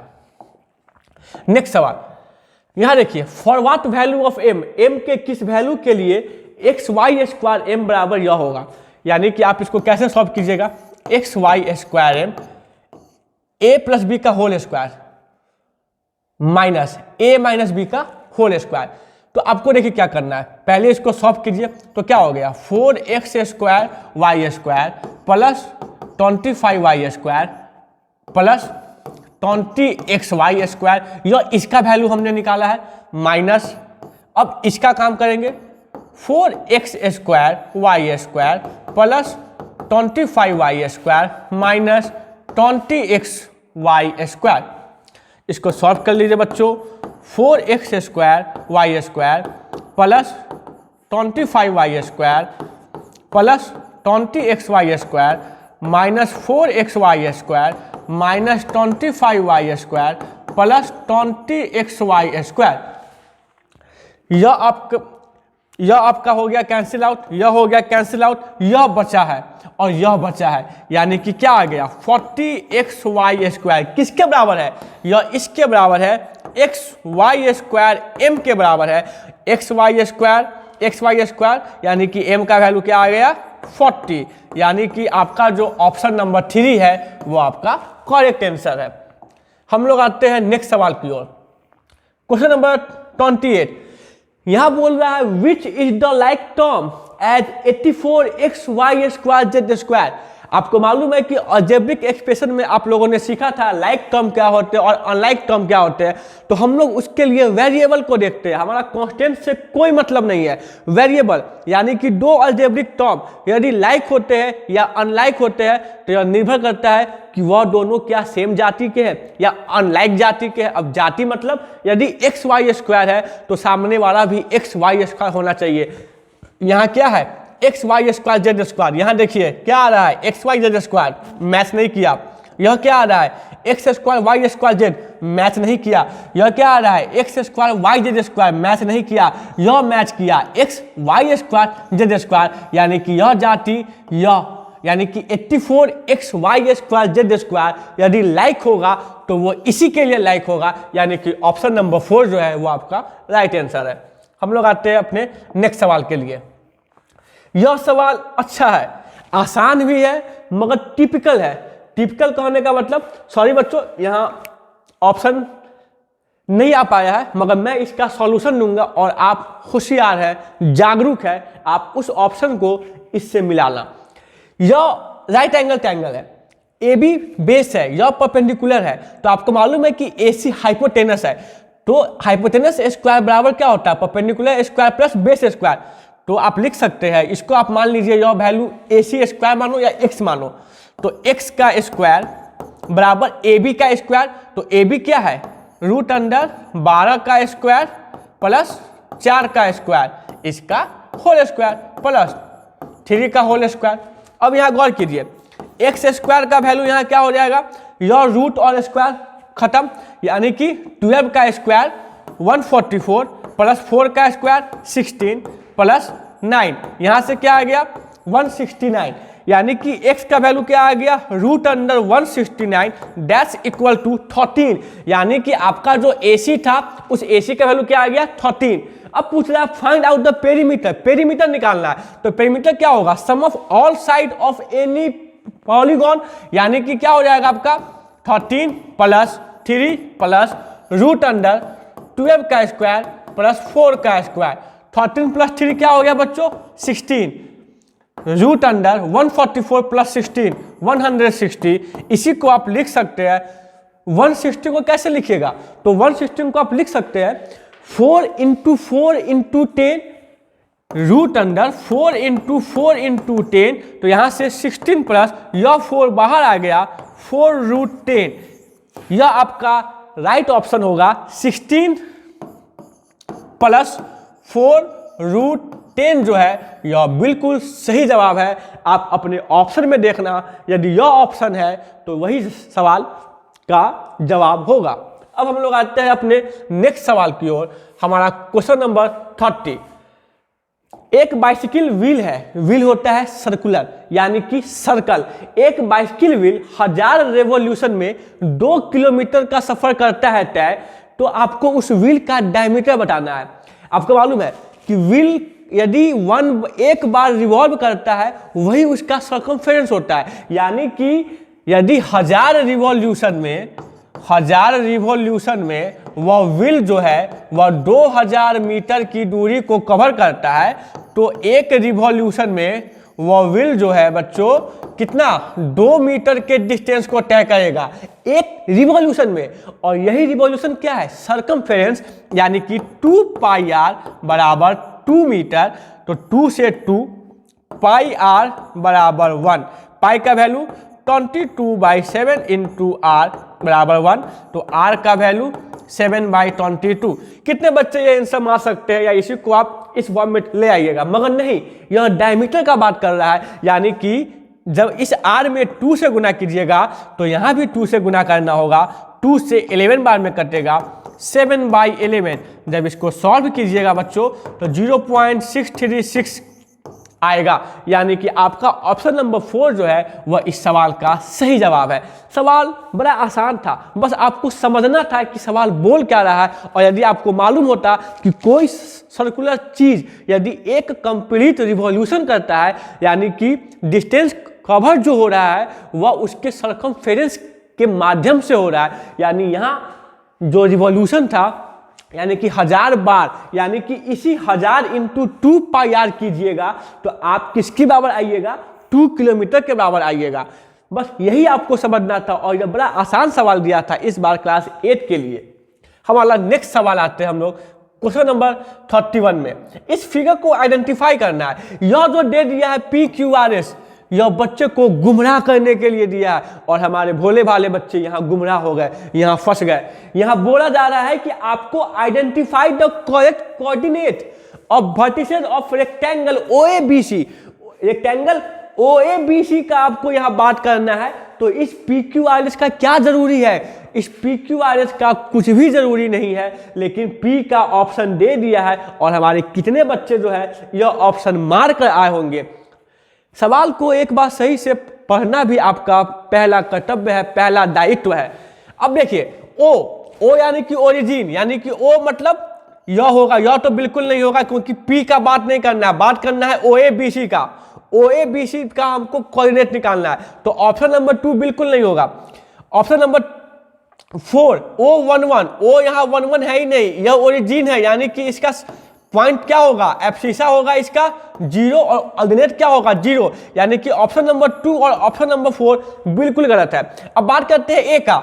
तो आपको मालूम है कि कोऑर्डिनेट ज्योमेट्री से हमको क्या सिखाता है, वह किसी भी पॉइंट को लोकेट करना सिखाता है with the help of algebra. यानी कि किसी भी पॉइंट को यदि हम प्लेन में लोकेट करना चाहेंगे एक्स और वाई एक्सिस के रेफरेंस से, वह सिखाता है कोऑर्डिनेट ज्योमेट्री। तो यहाँ गौर कीजिएगा, यदि P कोई पॉइंट है एक्स और वाई, एक्स क्या है एब्सिसा, वाई क्या है ऑर्डिनेट, एक्स क्या है distance from y axis, y क्या है डिस्टेंस फ्रॉम एक्स एक्सिस। यानी कि यह जो पॉइंट ए है, इस ए का यदि हमको लिखना हो एब्सिसा और ऑर्डिनेट, तो एब्सिसा यानी कि x, y ordinate abscissa distance from y axis, जो कि लेफ्ट होगा या राइट होगा। तो यह वाई एक्सिस है, इसके लेफ्ट की बात इसके राइट की बात कर रहा है, तो इसका राइट यानी कि 2 यूनिट, यानी कि x का वैल्यू क्या हो गया 2, और y क्या है ऑर्डिनेट, यानी कि with reference to x axis इसकी डिस्टेंस को देखा जाता है, यानी कि अप या डाउन, एबव या below from x axis. But sorry, यह जो पॉइंट ए है यह इसी x एक्सिस पे लाई कर रहा है, यानी कि इसका जो ऑर्डिनेट का वैल्यू है वह 0 होगा, यानी कि 2 0, जो सही ऑप्शन है आपका 1। यानी कि यदि कोऑर्डिनेट ज्योमेट्री सही से समझे होते तो आज यह सवाल विद इन सेकेंड आपने सॉल्व कर लिया होता। इस सही सवाल का सही जवाब ऑप्शन नंबर 1 है। हम लोग आते हैं अपने नेक्स्ट प्रश्न की ओर। जो हमारा मंजिल है, धीरे धीरे करके यह जो सफर है थम जाएगा जब हम पूरे सवाल आपको बता देंगे, और मैं बाकियों की तरह ना हूं कि मैं यहां आया और सीधे ऑप्शन आपको बताया। मेरा दायित्व है कि आपको यह ऑप्शन कैसे आया, आप यदि समझ पाते हैं कि नहीं समझ पाते हैं। मैं पूरी कोशिश कर रहा हूं कि मैं इस छोटे वीडियो के माध्यम से आपको सारी बातें समझा सकूं। इस सवाल में देखिए, यह पाइप एंड सिस्टर्न का बड़ा आसान सवाल है, यह पाइप एंड सिस्टर्न का सबसे लो लेवल का सवाल है। यह बोल रहा है कि एक सिस्टर्न है, नल है, या एक सिस्टर्न है, आप बोल सकते हैं कि कोई वेसल है या कोई पानी की टंकी है। यह जो है एक नल के द्वारा 4 घंटे में भरी जाती है और दूसरे नल के द्वारा 3 घंटे में भरी जाती है। यदि दोनों नल को साथ खोल दे तो कितने देर में भरेगी। तो हमको मालूम है कि यदि यह एक टंकी है, इस टंकी को नल नंबर 1 4 घंटे में भरता है और दूसरा नल 3 घंटे में भरता है, तो दोनों यदि खुल जाए तो कितने समय में यह जो टंकी है पानी से भर जाए। तो यदि एक टैप इस नल को 4 घंटे में भरता है तो 1 आवर में कितना पार्ट भरेगा, 1/4 भाग। एक कोई नल है, नल खोलो 4 घंटे में इस बाल्टी को भरेगा, तो बताओ 1 घंटे में वो कितना पार्ट भरेगा, 1/4 पार्ट। यानी कि वह इस टंकी को 1 घंटे में 1/4 पार्ट ही इसका भर पाएगा। दूसरा नल एक इस टंकी को 3 घंटे में भरेगा, तो 1 घंटा में कितना पार्ट भरेगा, 1/3 पार्ट। तो इन दोनों को यदि साथ खोले, यदि इन दोनों को साथ खोलेंगे तो 1 घंटा में इन दोनों के द्वारा कितना पार्ट फिल होगा। यह भी खुला हुआ है तो यह 1/4 पार्ट भरेगा, यह खुला हुआ है 1/3 पार्ट भरेगा, यानी कि यह कितना पार्ट 7/12 पार्ट जो है वह इस वेसल का फुलफिल कर देगा केवल और केवल 1 घंटे में। यानी कि 1 घंटे यदि दोनों नल को खोल दे तो वह उस टंकी को यदि 12 भागों में बांटे हैं तो केवल 7 भाग जो है उसका फुलफिल होगा, अभी भी 5 भाग बाकी है। यह 1 घंटा में है। आपको पूछ रहा है कि कितना समय लेगा, यह वर्क डन इन 1 आवर है। तो अब आपको बताना है कि यह जो दोनों नल है वो दोनों नल यदि साथ खोले तो कितने देर में भरेगा। यानी कि यह 1 घंटे में यदि इतना भरता है तो कितने देर, यानी कि 7/12 पार्ट जो है वह 1 घंटा में भरता है। तो यदि एक पार्ट होगा तो कितना में भरेगा, 12/7 आवर। और यह एक है, यह एक क्या है, यह एक संपूर्ण है। किस चीज की, कि हमने इस वेसल को पूरा का पूरा भर दिया, होल कंप्लीटली भर दिया। तो कंप्लीटली भरने में कितना समय लगा, 12/7 आवर। कितने बच्चे क्या किए होंगे, 7/12 आवर मान लिए होंगे, लेकिन यह गलत है क्योंकि आपके पास कॉन्सेप्ट नहीं है। इस सवाल का सही जवाब 12/7 आवर है। अब हम लोग आते हैं अपने नेक्स्ट सवाल की ओर। Question number 33। इस सवाल में देखिए, चूज द करेक्ट रिमाइंडर। यहां आपको रिमाइंडर चूज करना है। ये कोई एक पॉलिनोमियल है 3x² + 4x + 5। यदि इसको डिवाइड करना है x - 2 से तो क्या रिमाइंडर आएगा। बाकी बच्चे क्या किए होंगे, इसको सॉल्व किए होंगे, पेन उठाए होंगे और सॉल्व किए होंगे, इसको डिवाइड किए होंगे। मगर क्लास 9th यदि आप 8 में ही थोड़े फोकस्ड हो या आपके टीचर आपको सिखाए होंगे कि एक रिमाइंडर थ्योरम आता है जहां से यदि एक पॉलिनोमियल gx = x - 2 है और यदि यह डिवीजर है तो x - 2 = 0, x का वैल्यू 2। यदि आप x का वैल्यू 2 रखिएगा इस पॉलिनोमियल में तो 3 x के जगह 2 का square plus 4 into 2 plus 5, 2 to 4, 12 plus 8 plus 5 क्या आ गया 25। यानी कि जब इस पॉलिनोमियल को px को इस gx से डिवाइड कीजिएगा by the help of remainder theorem, तो आपका जो ऑप्शन आएगा ऑप्शन नंबर 2 यानी कि 25 वैल्यू आएगा। और आप यदि चाहे तो आप मेरे बच्चे आप क्या कीजिए, यह आपका डिवाइजर है, यह डिविडेंड है, आप इससे भाग देकर देखना आपका रिमाइंडर 25 ही आएगा। तो आप उस वे से भी जा सकते हैं, लेकिन मैंने आपको यह नया सलीका सिखाया है जिससे आपको काफ़ी मदद मिलेगा इन फ्यूचर में। हमारा अब नेक्स्ट सवाल आते हैं बच्चों 34। यह सवाल बस मुस्कुराना है और इसको सॉल्व करना है। यहाँ बोल रहा है एक QAP, इसका वैल्यू 35 डिग्री है, तो आपको मालूम है कि बाई वर्टिकली अपोजिट एंगल यह क्या हो गया 35। और आपको मालूम है कि ABC यदि एक ट्रायंगल है तो यह जो एंगल ACD है वह इस ट्रायंगल का एक्सटीरियर भाग है। और आपको मालूम है कि सम ऑफ जो इंटीरियर होता है इंटीरियर अपोजिट एंगल, यानी कि एंगल BAC यह एंगल और एंगल ABC को जोड़ेंगे तो इस एक्सटीरियर एंगल के सम के बराबर होगा।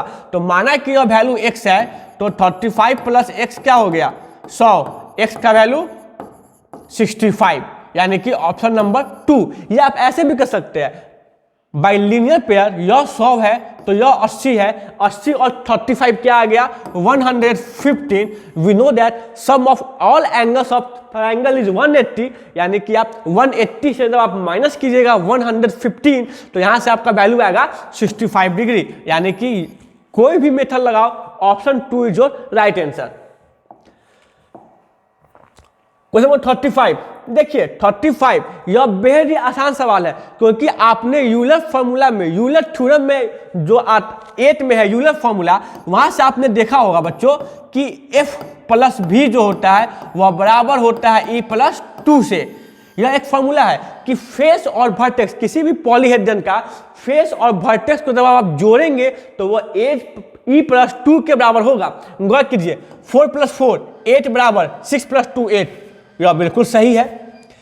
20 प्लस 12 32 और 30 प्लस 2 32, यह भी सही है। 8 प्लस 6 14 और 12 प्लस 2 14, यह भी सही है। 6 प्लस 4 क्या हो गया 6 प्लस 4 10, और यहाँ से e 6 है, लेकिन 6 प्लस 2 तो 8 ही हो रहा है, 10 तो नहीं है। यानी कि ऑप्शन नंबर 4 जो है वह इस किसी भी पॉलीहेड्रन के लिए सही नहीं है, क्योंकि यह जो डाटा है यह यूलर फॉर्मूला को सेटिस्फाई नहीं कर रहा है। ऑप्शन नंबर 4 जो है यह गलत है, लेकिन इस सवाल के लिए यही सही है, क्योंकि आपको पूछा जा रहा है कि कौन सा ऐसा ऑप्शन है जो सही नहीं है, तो वो ऑप्शन नंबर 4 है। अब हम लोग आते हैं अपने नेक्स्ट सवाल में। देखिए यह जो डाटा है यह इस सेट का सबसे अजीब सवाल है। अजीब सवाल इन द सेंस क्योंकि क्लास 7 या 8 तक के बच्चों को सिर्फ अनग्रुप डाटा के बारे में जानना है, ग्रुप डाटा के बारे में class 9th and above 9th में जानना है। तो यह सवाल आसान है, मगर यह आपके स्टैंडर्ड का नहीं है, क्योंकि यह क्लास 9th का शुरुआत है, यह क्लास 9th के लिए बेसिक सवाल है। देखिए यह ग्रुप डाटा है, तो ग्रुप डाटा में क्या करते हैं, आपको एक दे दिया है डाटा, यह क्लास है, यह फ्रीक्वेंसी है, और इस डिस्ट्रीब्यूशन का जो मीन है वह 50 है। तो आपको इस यह f का वैल्यू निकालना है। तो इसमें क्या करना पड़ता है, यह जो क्लास 0 से 20 है, 20 से 40 है, 40 से 60 है, 60 से 80 है, 80 से 100 है, यह कुछ नहीं है। इसका क्या करना है, आपको निकालना है CM क्लास मार्क्स निकालना है। तो इसका क्लास मार्क्स क्या हो गया 10, इसका क्या हो गया 60/2 30, इसका क्या हो गया 100/2 50 70, इसका हो गया 90। यह क्या है फ्रीक्वेंसी, यह क्या है फ्रीक्वेंसी।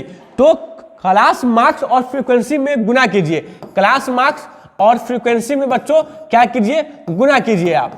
तो यहां से वैल्यू क्या आ गया 170 प्लस यह 28 है, 30 इंटू 28 क्या हो गया 840 प्लस 1600 प्लस 70f प्लस 99 जा 171 0। यदि अब आप इसको जोड़िएगा तो देखिए 800, 900, 940, 1010, 2610, 2620, 3320 और 1000, 4320 प्लस 70F।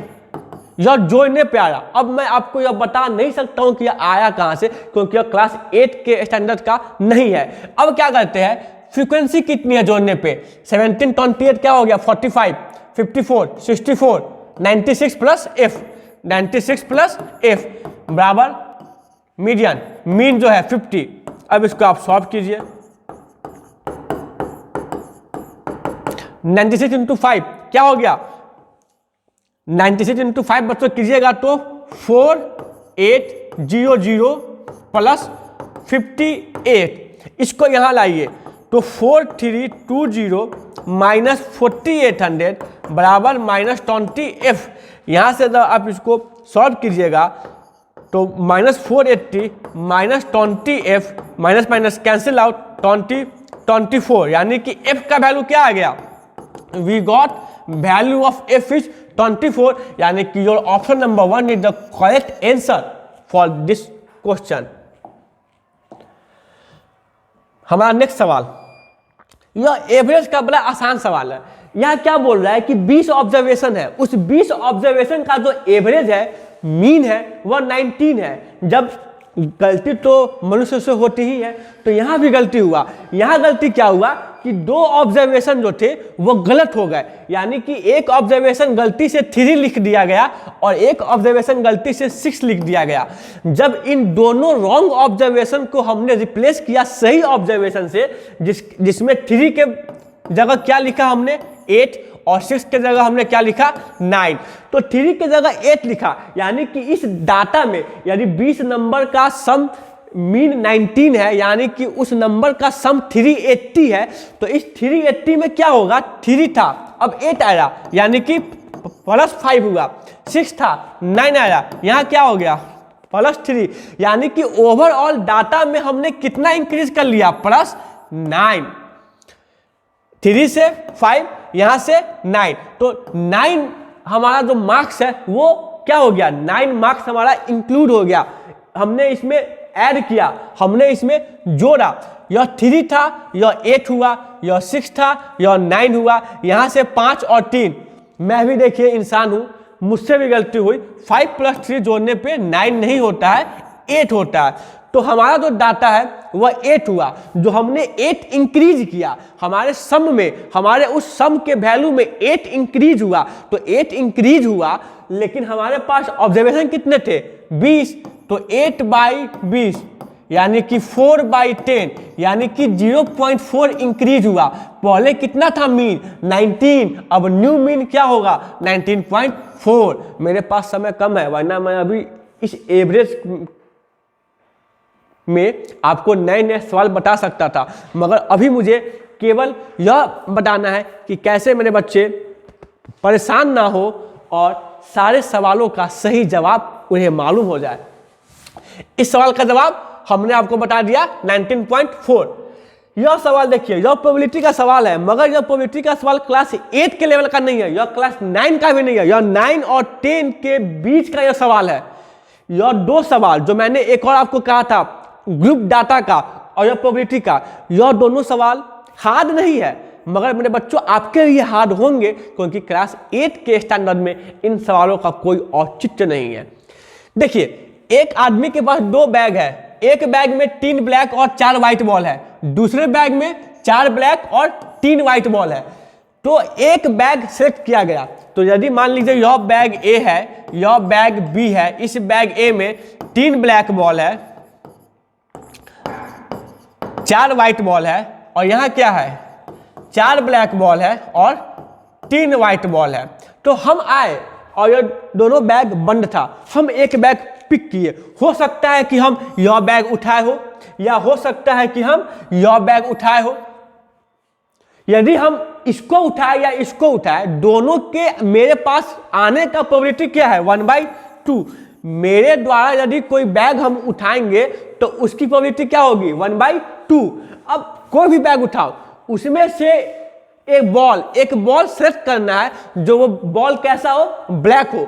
तो यदि इसको हम उठाए तो यहाँ से ब्लैक को प्रोबेबिलिटी क्या है 3/7, और यदि हम यहाँ से उठाए तो यहाँ क्या है 4/7।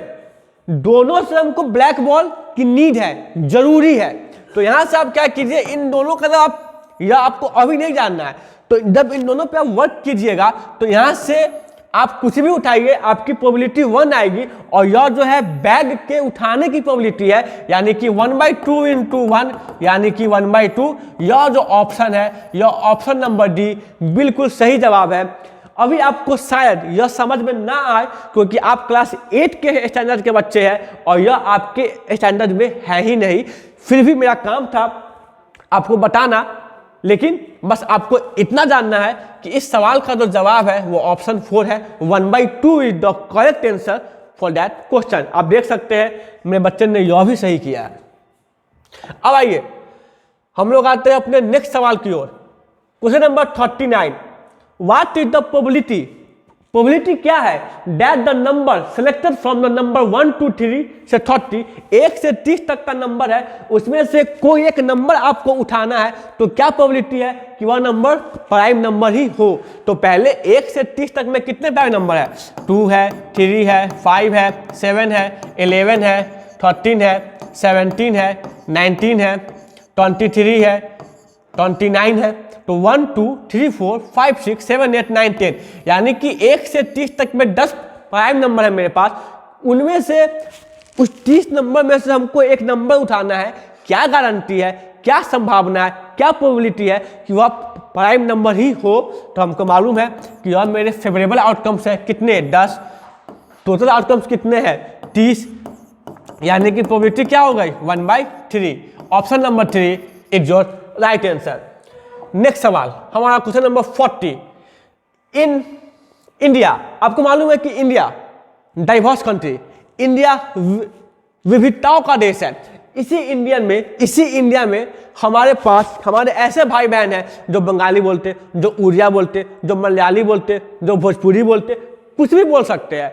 तो इन्हीं के बारे में एक डाटा दिया गया है कि बच्चों एक सर्वे हुआ, उस सर्वे में 72 लोग थे, जहां हिंदी 40 लोग बोलते थे, इंग्लिश 12 लोग बोलते थे, मराठी 9 लोग बोलते थे, तमिल 7 लोग बोलते थे और बंगाली 4 लोग बोलते थे। तो आपको बताना है कि इस डाटा के हिसाब से कि फाइंड आउट डिग्री निकालना है आपको। यह डिग्री निकालना है कि 7 पीपुल जो तमिल बोल रहे हैं उनका डिग्री निकालना है, यानी कि यह एक पाई चार्ट है, जहां पाई चार्ट में हम सेंट्रल एंगल के माध्यम से हम दिखाते हैं उस कंपोनेंट की कितनी साझेदारी है। तो इसका फॉर्मूला होता है, आपको मालूम है कि सेंट्रल एंगल, यह जो सेंट्रल एंगल है यानी कि वैसा एंगल जो सेंटर पे फॉर्म हो रहा है वह बराबर क्या होगा, वैल्यू ऑफ कंपोनेंट। तो किसके बारे में बात करना है, तो तमिल लोगों के बारे में बात करना है। तो टोटल कितने लोग थे, 7। टोटल कितने लोगों में थे, 72 इंटू 360, 72 से 5 बार में 7 इंटू 5 35 डिग्री, यानी कि यहाँ जो है क्वेश्चन मार्क, इस क्वेश्चन मार्क्स का जवाब होगा 35 डिग्री, यानी कि ऑप्शन 2। ये देख सकते हैं अभी सही है, option 2 is the correct answer. We have come from next question 41। देखिए यह लीनियर ग्राफ है, यानी कि जिस बच्चों का कोऑर्डिनेट ज्योमेट्री सही होगा लीनियर ग्राफ भी बिल्कुल सही होगा। लीनियर ग्राफ आप हमेशा देखते होइएगा, जब हम लोग क्रिकेट मैच देखते हैं तो वहाँ एक ग्राफ आता है, लाइन अप डाउन तेजी ऊपर होते रहती है। हम लोग बोलते हैं ओह यहाँ एवरेज बढ़ा है, यहाँ थोड़ा घट गया है, थोड़ा रन मारना चाहिए। तो यह सारा चीज़ हम लोग बचपन से ही देखते आए हैं, मगर हमें मालूम नहीं था। लेकिन जब क्लास 8 में आए तो हमने जाना कि यह हमारा लीनियर ग्राफ है। अब देखिए इस लीनियर ग्राफ में क्या है, आपको पूछ रहा है कि फॉलोइंग लाइन ग्राफ, यह लाइन ग्राफ है जो शो कर रहा है किस डाटा को, yearly sales figure of manufacturing company. एक कंपनी है जो मैन्युफैक्चर करती है कुछ, वह हर एक साल बाद साल वो क्या होता है, वो उसकी जो सेल है वो अपने सेल के बारे में जानकारी दिया है। 2002 में 4 करोड़ का सेल हुआ, 2003 में 7 करोड़ का सेल हुआ, 2004 में 6 करोड़ का सेल हुआ, यहाँ 7 करोड़, यहाँ 4 करोड़। 2005 में 10 करोड़ का सेल हुआ, 2006 में 8 करोड़ का सेल हुआ। तो आपको बताना है average sale of the company. अब बच्चे यहाँ फिर पैनिक होंगे, लेकिन यहाँ सवाल पूछा है कि इवन ईयर में यानी कि 2002, 2004, 2006 में एवरेज सेल कितना हुआ होगा। 2002 में 4 करोड़, 4 में 6 करोड़, 6 में 8 करोड़, यानी कि 18 करोड़ का सेल हुआ होगा 2002, 2004, 2006 में मिलाकर। तो एवरेज क्या आ जाएगा 6 करोड़, यानी कि आपका जो ऑप्शन होगा ऑप्शन नंबर 3। देख सकते हो अभी मेरा स्टूडेंट सही किया है। सफलता चाहिए, ज्ञानभूमि का हिस्सा बनिए, आपके पास समय है, क्योंकि अगला साल AISSE नज़दीक है। अभी आपको लग रहा होगा कि समय काफ़ी है, मैं सोच लूँगा, यह कर लूँगा, लेकिन समय बहुत जल्द बीत जाएगा और फिर आप हाथ मलते रह जाएंगे। यदि आपको अच्छा करना है तो आपको यहाँ आना है। यदि आप नहीं आते हैं, आप अपने घर पे भी मन से पढ़िए। सिर्फ स्टडी जो होता है वो सफलता की कुंजी है। सिर्फ स्टडी पे फोकस रहिए, अपने लक्ष्य के प्रति समर्पित रहिए। आते हैं हम लोग नेक्स्ट सवाल की ओर। क्वेश्चन नंबर 42, यह देखिए, if 15 boys on ₹900 in 5 day. 15 जो बच्चे हैं वह 900 रुपये 5 दिन में अर्न करते हैं, तो 20 बच्चे 7 दिन में कितना अर्न करेंगे। यह यूनिटरी मेथड का बड़ा आसान सवाल दिया है। आपको निकालना क्या है कि how much money will be earn by 20 boys in 7 days, यानी कि जिस चीज को निकालना है उसको एक्सट्रीम राइट में रखेंगे हम लोग। यानी कि हम बोल सकते हैं भैया कि 15 बॉयज इन 5 डेज, 15 बच्चे जो है 5 दिन में कितना अर्न करते हैं 900 रुपए। तो 15 बच्चे एक दिन में कितना अर्न करेंगे जरा सोचिए। अब देखिए यहाँ 3 चीज है, यहाँ आपको 3 चीज के बारे में दिया गया है। यहाँ आपके पास 3 जो डाटा है वो डाटा क्या है, देखिए, बॉयज, डे, अर्निंग। यह 3 क्वांटिटी है। उन 3 क्वांटिटी के बीच रिलेशन है, या तो डायरेक्ट होगा या तो इनडायरेक्ट होगा। अब देखिए, यदि बच्चों की संख्या हम कांस्टेंट रखेंगे, हमारे बच्चे यदि कांस्टेंट रहेंगे, यदि 20 बच्चे हैं, तो जैसे जैसे दिन बढ़ेगा उनकी अर्निंग भी बढ़ेगी। अर्निंग क्या, टोटल मनी कितना उन्होंने एक्सपेंड, उनका जो सेविंग था, जो उन्होंने अर्न किया है किसी वर्क के माध्यम से। यानी कि जब बच्चे आपके कांस्टेंट रहेंगे तो डे और अर्निंग में क्या होगा, रिलेशन है डायरेक्ट। तो इसी रिलेशन को हम लोग जब देखेंगे, अब आपका यदि अर्निंग कांस्टेंट है, अर्निंग आपका यदि कांस्टेंट है, तो क्या होगा, बॉयज और डे में रिलेशन निकालना होगा। जब आपका डे कांस्टेंट होगा तो बॉयज और अर्निंग दोनों के बीच में रिलेशन होगा। और जब आप लोग पढ़े होंगे उस चैप्टर को, तब आपके टीचर्स ने या आपने समझा होगा। तो इस सवाल में क्या है कि 15 बच्चे 5 दिन में 900 रुपए कमाते हैं। कोई वर्क किए होंगे, 900 रुपए उनको मिला होगा। तो अब आपसे कोई पूछे कि भैया 15 बच्चे हैं और एक दिन में, यानी बच्चे तो यहाँ कांस्टेंट हो गए, जब बच्चे कांस्टेंट हुए तो डे और अर्निंग डायरेक्ट है, तो यह 5 से 1 आया, यानी कि 5 से यहाँ भाग दिया गया।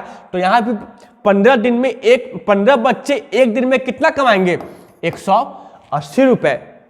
अब 15 बच्चे 7 दिन में कितना कमाएंगे, तो 180 इंटू 7, यानी कि 1260 रुपए।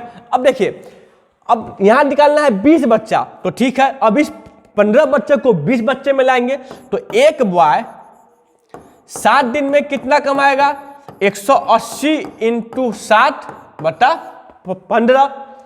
तो 20 बच्चा 7 दिन में कितना कमाएगा, 180 इंटू 7 इंटू 180 इंटू 7 बटा 15 इंटू 20। 15 से 12 टाइम्स, 12 7 जा 84, 84 इंटू 20 1680, यानी कि 20 बच्चे 7 दिन में 1680 रुपए कमाएंगे। यह सवाल आसान है। अब आप इसमें कुछ फॉर्मूले वगैरह आते होंगे जो हमारे बच्चे यूज करते हैं हायर स्कूल के, जैसे SSC वगैरह में इसके लिए फॉर्मूला आता है। लेकिन आप अभी स्टैंडर्ड आपका लो है, तो यदि आप इसके बेसिक को नहीं जानेंगे कि यदि यह इंटू हो रहा है किस कारण से हो रहा है, क्यों हो रहा है, तब तक आप किसी भी सवाल को सही ढंग से बना नहीं पाएंगे और आपका अप्रोच हमेशा गलत रहेगा। तो इन सारे चीज़ों के माध्यम से मैं आपको यही सिखाना चाह रहा हूँ कि आपका बेसिक कैसा है और आप कितने अच्छे बच्चे हैं। यानी कि इस ऑप्शन का, इस सवाल का जो जवाब है वो ऑप्शन नंबर 1 है, 1680 रुपये। यह देखिए हमारा अगला नेक्स्ट सवाल, मुजवानी, यह लाइन EF और GH क्या है, पैरेलल है। AB और CD क्या है, पैरेलल है। आप मान लीजिए यदि AB और CD पैरेलल है, EF एक ट्रांसवर्सल है, तो यह 110 है, तो यह क्या हो जाएगा, 70। यदि यह और यह पैरेलल है, यह ट्रांसवर्सल है, तो यह 110, तो यह क्या हो जाएगा, 70। और यदि यह 70 है तो बाय लीनियर पेयर यह क्या हो गया, 110। यहां तक कोई दिक्कत? अब देखिए बच्चों, आपको निकालना है इसके बाद में कि इसका वैल्यू क्या होगा। तो फिर देखिए यदि यह और यह लाइन पैरेलल है, यह ट्रांसवर्सल है, तो अल्टरनेट इंटीरियर एंगल के माध्यम से यह भी 70 डिग्री हो गया। यानी कि ऑप्शन नंबर 4 जो है आपके लिए सही जवाब है। क्वेश्चन नंबर 44, यहां देखिए, इन व्हाट टाइम, किस समय में आप 1,60,000 जो है, यदि आप, सवाल बोल रहा है बच्चों कि कितने समय में 1,60,000 रुपए जो है वह 1,76,400 रुपए यानी कि 1,76,400 रुपए में चेंज हो जाएगा, अमाउंट हो जाएगा। कब? 5% पर एनम कंपाउंडेड एनुअली। तो आपको फॉर्मूला आता है A = P 1 + R/100 to the power n। यहाँ n क्या है? यहाँ n जो है आपका टाइम है। A क्या है? 1,76,400 बराबर P क्या है? 1 + R क्या है? 5/100 n। 2 0 से 2 0, 1,764/1600 बराबर क्या है? 1/20 यानी कि 21/20 टू द पावर n। अब आप 4 से काटिए तो 4 41 400 यानी कि 441 to the is equal to 21/20 to the power n। आप इसको क्या लिख सकते हैं? आप इसको लिख सकते हैं 21/20 to the power square is equal to 21/20 to the power n। Base base equal, power equate करेंगे यानी कि n इज इक्वल टू 2। और जब n इज इक्वल टू 2 आ गया यानी कि n क्या है? Time period. यानी कि ऑप्शन नंबर 3 जो है इस सवाल का सही जवाब है। अब हम लोग आते हैं अपने नेक्स्ट सवाल की ओर, क्वेश्चन नंबर 45। देखिए क्वेश्चन नंबर 45 जो है बच्चों वो और आसान है, बस समझना है। एक अनीता है, अनीता क्या है कि किसी व्यक्ति से 1000 रुपए बोरो की, उसे उधार ली 10% पर एनम सिंपल इंटरेस्ट में 3 साल के लिए। तो यदि हम अनीता है, हम अंकित है, अनीता तो हम है नहीं, यदि हम अनीता है 1000 रुपये हम किसी से लिए, हम उससे कहे कि भैया आपको हम 3 साल बाद देंगे 10% पर एनम सिंपल इंटरेस्ट के माध्यम से, तो हमको कितना देना पड़ेगा? तो SI जो होगा P × R × T/100 यानी कि 1000 × 10 × 3/100 यानी कि आपको 300 रुपए 3 साल बाद मुझे देने पड़ते। तो मुझे टोटल कितने देने पड़ते उसको? तो मुझे टोटल देने पड़ते 1000 + 300, 1300 रुपए मुझे उस व्यक्ति को 3 साल बाद देने पड़ते। नेक्स्ट, हम क्या किए? हम चालाक थे, या इस सवाल में जो अनीता है वह चालाक थी। वह क्या कि दूसरे से 1000 रुपए ली और अपने एक रिश्तेदार को 1000 रुपए दे दी, मगर वह चालू थी, साथी थी। उसने क्या किया? सेम रेट पे सेम समय के लिए उसे पैसा उधार दिया, मगर खुद सिंपल इंटरेस्ट पे ली है, लेकिन उसको किस पे दी? कंपाउंड इंटरेस्ट पे। यानी कि 3 साल बाद उसको, जो अनीता है, जो 1000 रुपए उधार लेकर सामने वाले व्यक्ति को दे दी जो उसके रिश्तेदार थे, उनसे कितना फायदा होगा 3 साल बाद? यानी कि यदि आपको अमाउंट निकालना है P 1 + R/100 to the power n, यहाँ अमाउंट आपको निकालना है। P क्या है? 1000, R क्या है? 10 यानी कि 1 + 1/10 टू द पावर n का वैल्यू क्या है? 3। 1000 × 11/10 11/10 इंटू 11/10, 11 का क्यूब 1331। यानी कि अनीता किसी से पैसा ली 1000 रुपये सिंपल इंटरेस्ट पे 3 साल के लिए, तो उसको कितना वापस करना पड़ता है, उसको 1300। लेकिन वही पैसा लेकर अनीता दूसरे को दे दी और दूसरे को वो 3 साल के लिए ही दी, 10% रेट पे ही दी, मगर कंपाउंड इंटरेस्ट पे दी।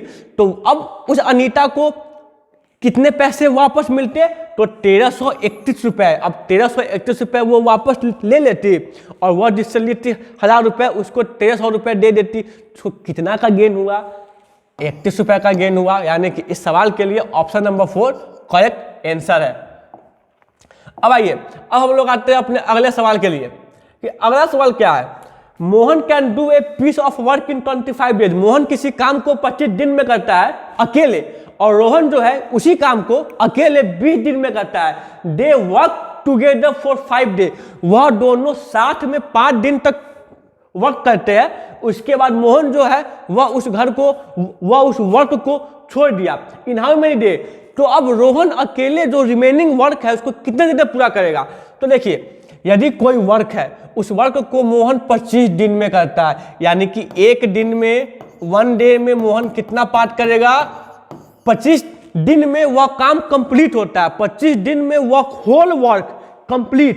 तो एक दिन में कितना काम करेगा, कितना पार्ट कंप्लीट होगा उस वर्क का, तो 1/25 किसके द्वारा, यह है मोहन के द्वारा। रोहन के द्वारा एक दिन में कितना काम किया जाएगा उस वर्क का, 1/20। यदि दोनों मिल जाए तो एक दिन में कितना काम कर लेंगे, बोथ यदि मिल जाए तो कितना काम करेंगे, 1/25 प्लस 1/20। 20-25 कैसे हम बच्चों, क्या होता है 100। यहां देखिए तो 4 5 क्या हो गया, 9/100। यानी कि एक दिन में यदि एक दिन काम किए 60 तो कितना पार्ट कर लिए, 9/100। यदि वो दोनों 5 दिन तक काम करते तो कितना कर लेते, 45/100। अब रिमेनिंग कितना बचा, रिमेनिंग बच्चों आपका बच गया 55/100। जहां मोहन काम छोड़ दिया, काम किसको पूरा करना है, रोहन को। तो रोहन जो है एक दिन में 1/20 पार्ट काम कंप्लीट करता है।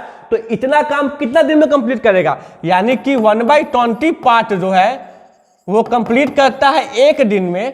तो होल पार्ट कितना, एक पार्ट कितना करेगा, होल पार्ट कंप्लीट करेगा 20 दिन में। लेकिन 55/100 पार्ट कंप्लीट करना है इसको, तो कितना दिन में करेगा, 20 इंटू 55/100। 20 से 5 बार में 5 से 11। यानी कि वह अकेले क्या करेगा, मोहन के जाने के बाद रोहन उस रिमेनिंग वर्क को 11 दिन में कंप्लीट करेगा। इस सवाल के लिए ऑप्शन नंबर 4 जो है 11 डेज वह बिल्कुल सही जवाब है। हम लोग आते हैं अपने नेक्स्ट सवाल के लिए।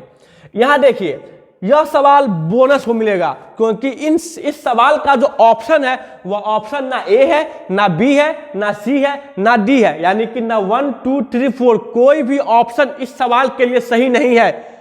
यदि राउंड फिगर का बात कीजिएगा तो राउंड फिगर के हिसाब से यह ऑप्शन 4 सही आ सकता है, लेकिन वह एनटीए के ऊपर है कि उसको बोनस करता है या नहीं। देखिए क्या बोल रहा है, एक ऑफिस है, उस ऑफिस में 200 एम्प्लॉय है।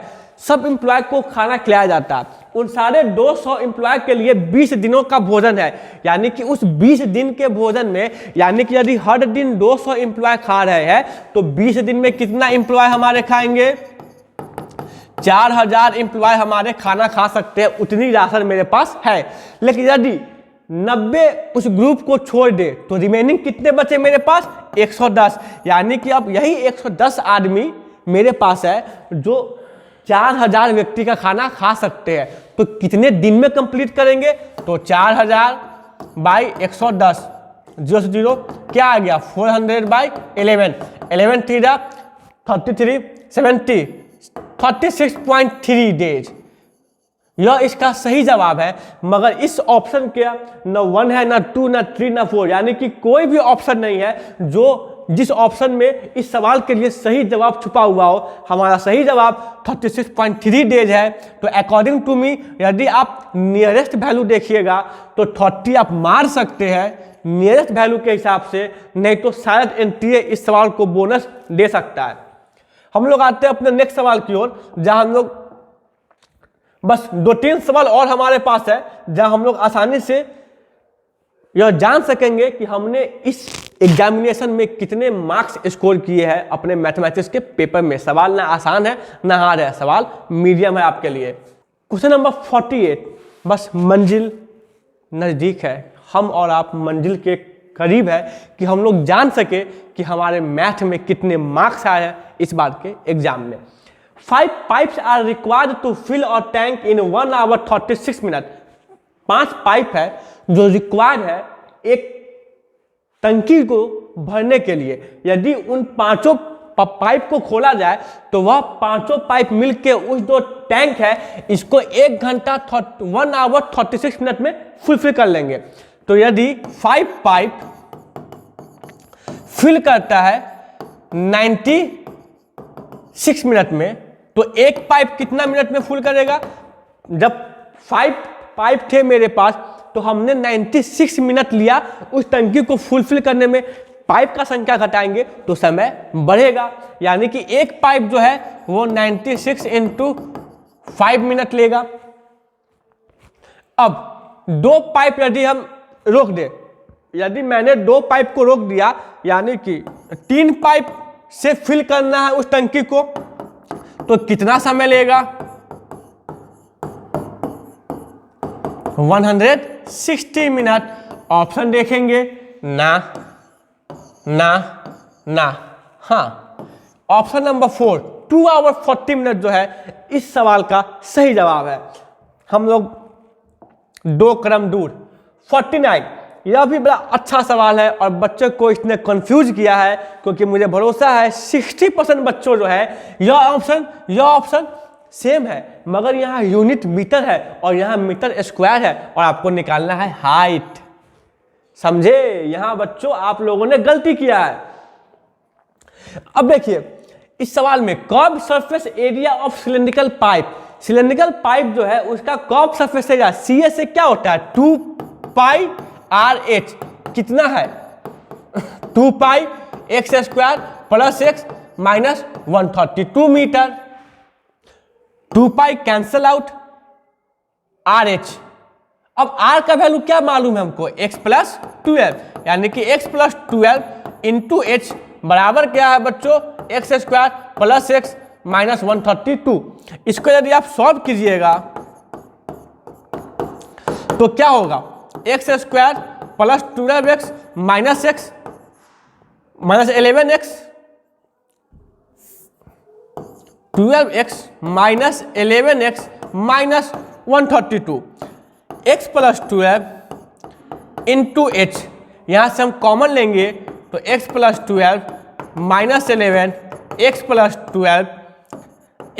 12 into h is equal to x minus 11 x plus 12।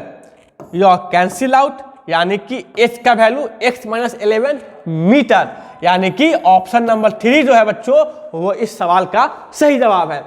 अब हमारा और आपका सफर धीरे धीरे थम सा जाएगा और यह AISSC का आखिरी सवाल है मैथमेटिक्स क्लास 9 के रिगार्डिंग, जो बेहद ही आसान है। आपको फिर से वही बात, लिस्ट 1 लिस्ट 2 यानी कि मैथ द फॉलोइंग जो आप बचपन से कहते हुए आ रहे हैं। a प्लस बी गुने a माइनस बी का फॉर्मूला होता है बच्चों a² माइनस b², यानी कि a का क्या हो जाएगा? 49a² minus 36b², 49a² 36b²। यह ऑप्शन नंबर ए का है। 7a प्लस 6b का होल स्क्वायर, यह क्या होगा? तो भैया यह होगा 49a² plus 36b² plus 84ab, sorry just minute, 49a² plus 36b² plus 84ab। अब गौर कीजिए कहाँ है? तो यह यहाँ है, यानी कि यह ऑप्शन नंबर बी के लिए सेटिस्फाई करेगा। अब मिलाते हैं, ए का आया तो भैया 3, A1 गलती, A2 गलती, A का वैल्यू 4 गलती, A का वैल्यू 3, बाकी क्या आता है छोड़ दीजिए। आपका जो आंसर मैच कर चुका है, यानी कि इस सवाल का सही जवाब ऑप्शन नंबर 3 है। हमने जो भी समय लिया आप बच्चों के लिए जो बड़े अच्छे हैं, मेहनती है, संकल्पित है, जिनकी इच्छा शक्ति वाकई में काफी मजबूत है, जिन्होंने अपना यह कीमती समय 1 घंटा का जो समय है वह आपने दिया। लेकिन अब हमारा भी ये फर्ज है, कर्तव्य है कि आपको हम बताएं कि यह जो एग्जाम है, इस एग्जाम में यदि आप अच्छे बच्चे हैं, यदि आपको सफलता पाना है, क्योंकि सैनिक 9 में नंबर ऑफ सीट कम है, यदि नंबर ऑफ सीट कम है तो कंपटीशन का लेवल टफ है, कंपटीशन हाई होगा, और यदि आपको इसमें बने रहना है तो from my opinion you will have to score 180 marks. यदि 180 से ऊपर मार्क्स आ रहे हैं तो आप समझो मैथमेटिक्स के रिगार्डिंग सेफ जोन में है। 180 से जितना ऊपर जाओगे आपका स्ट्रेस कम होगा, यानी कि यहाँ भी रिलेशन है, नंबर इंक्रीज स्ट्रेस डिक्रीज। हंसते खेलते मैथ सीखो, बढ़िया से पढ़ो। हमारा आशीर्वाद है आप लोग अगले बार या इस बार जो भी बच्चे हैं वो अपने सफलता को पाले, अपनी जो इच्छा है उस इच्छा की पूर्ति के लिए आपने जितने मेहनत की है, आपके सारे मेहनत सफल हो, सार्थक हो, आपके सपने साकार हो। अकेला चना भार नहीं फोड़ सकता। मैं अकेला फैकल्टी नहीं हूं जो ज्ञान व्यूअर हूं, हमारे साथ और भी मेरे फैकल्टी है जो आप सबों के लिए दिन रात चिंतित है। इस समय भी वह आप लोगों के बारे में ही सोच रहे हैं, और अभी मेरे जाने के बाद हमारे जो अगले ज्ञान व्यूअर है वह आपसे रूबरू होंगे, वह आपसे मिलेंगे। अब आप सोच रहे होंगे वो कौन है, तो वह हमारे ज्ञान व्यूअर दीपक कुमार है जो रीजनिंग के डायनामिक फैकल्टी है, और मुझे यकीन है वह मुझसे भी बेहतर आपको लगेंगे।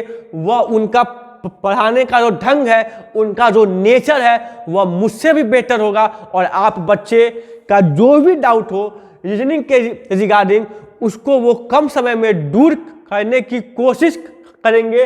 और AISSE का जो रीजनिंग का सेट है, अब मैं उनके द्वारा अब मैं चाहूँगा कि हमारे अगले फैकल्टी ज्ञान व्यूअर दीपक कुमार आप सबों के सामने आए। जय हिंद।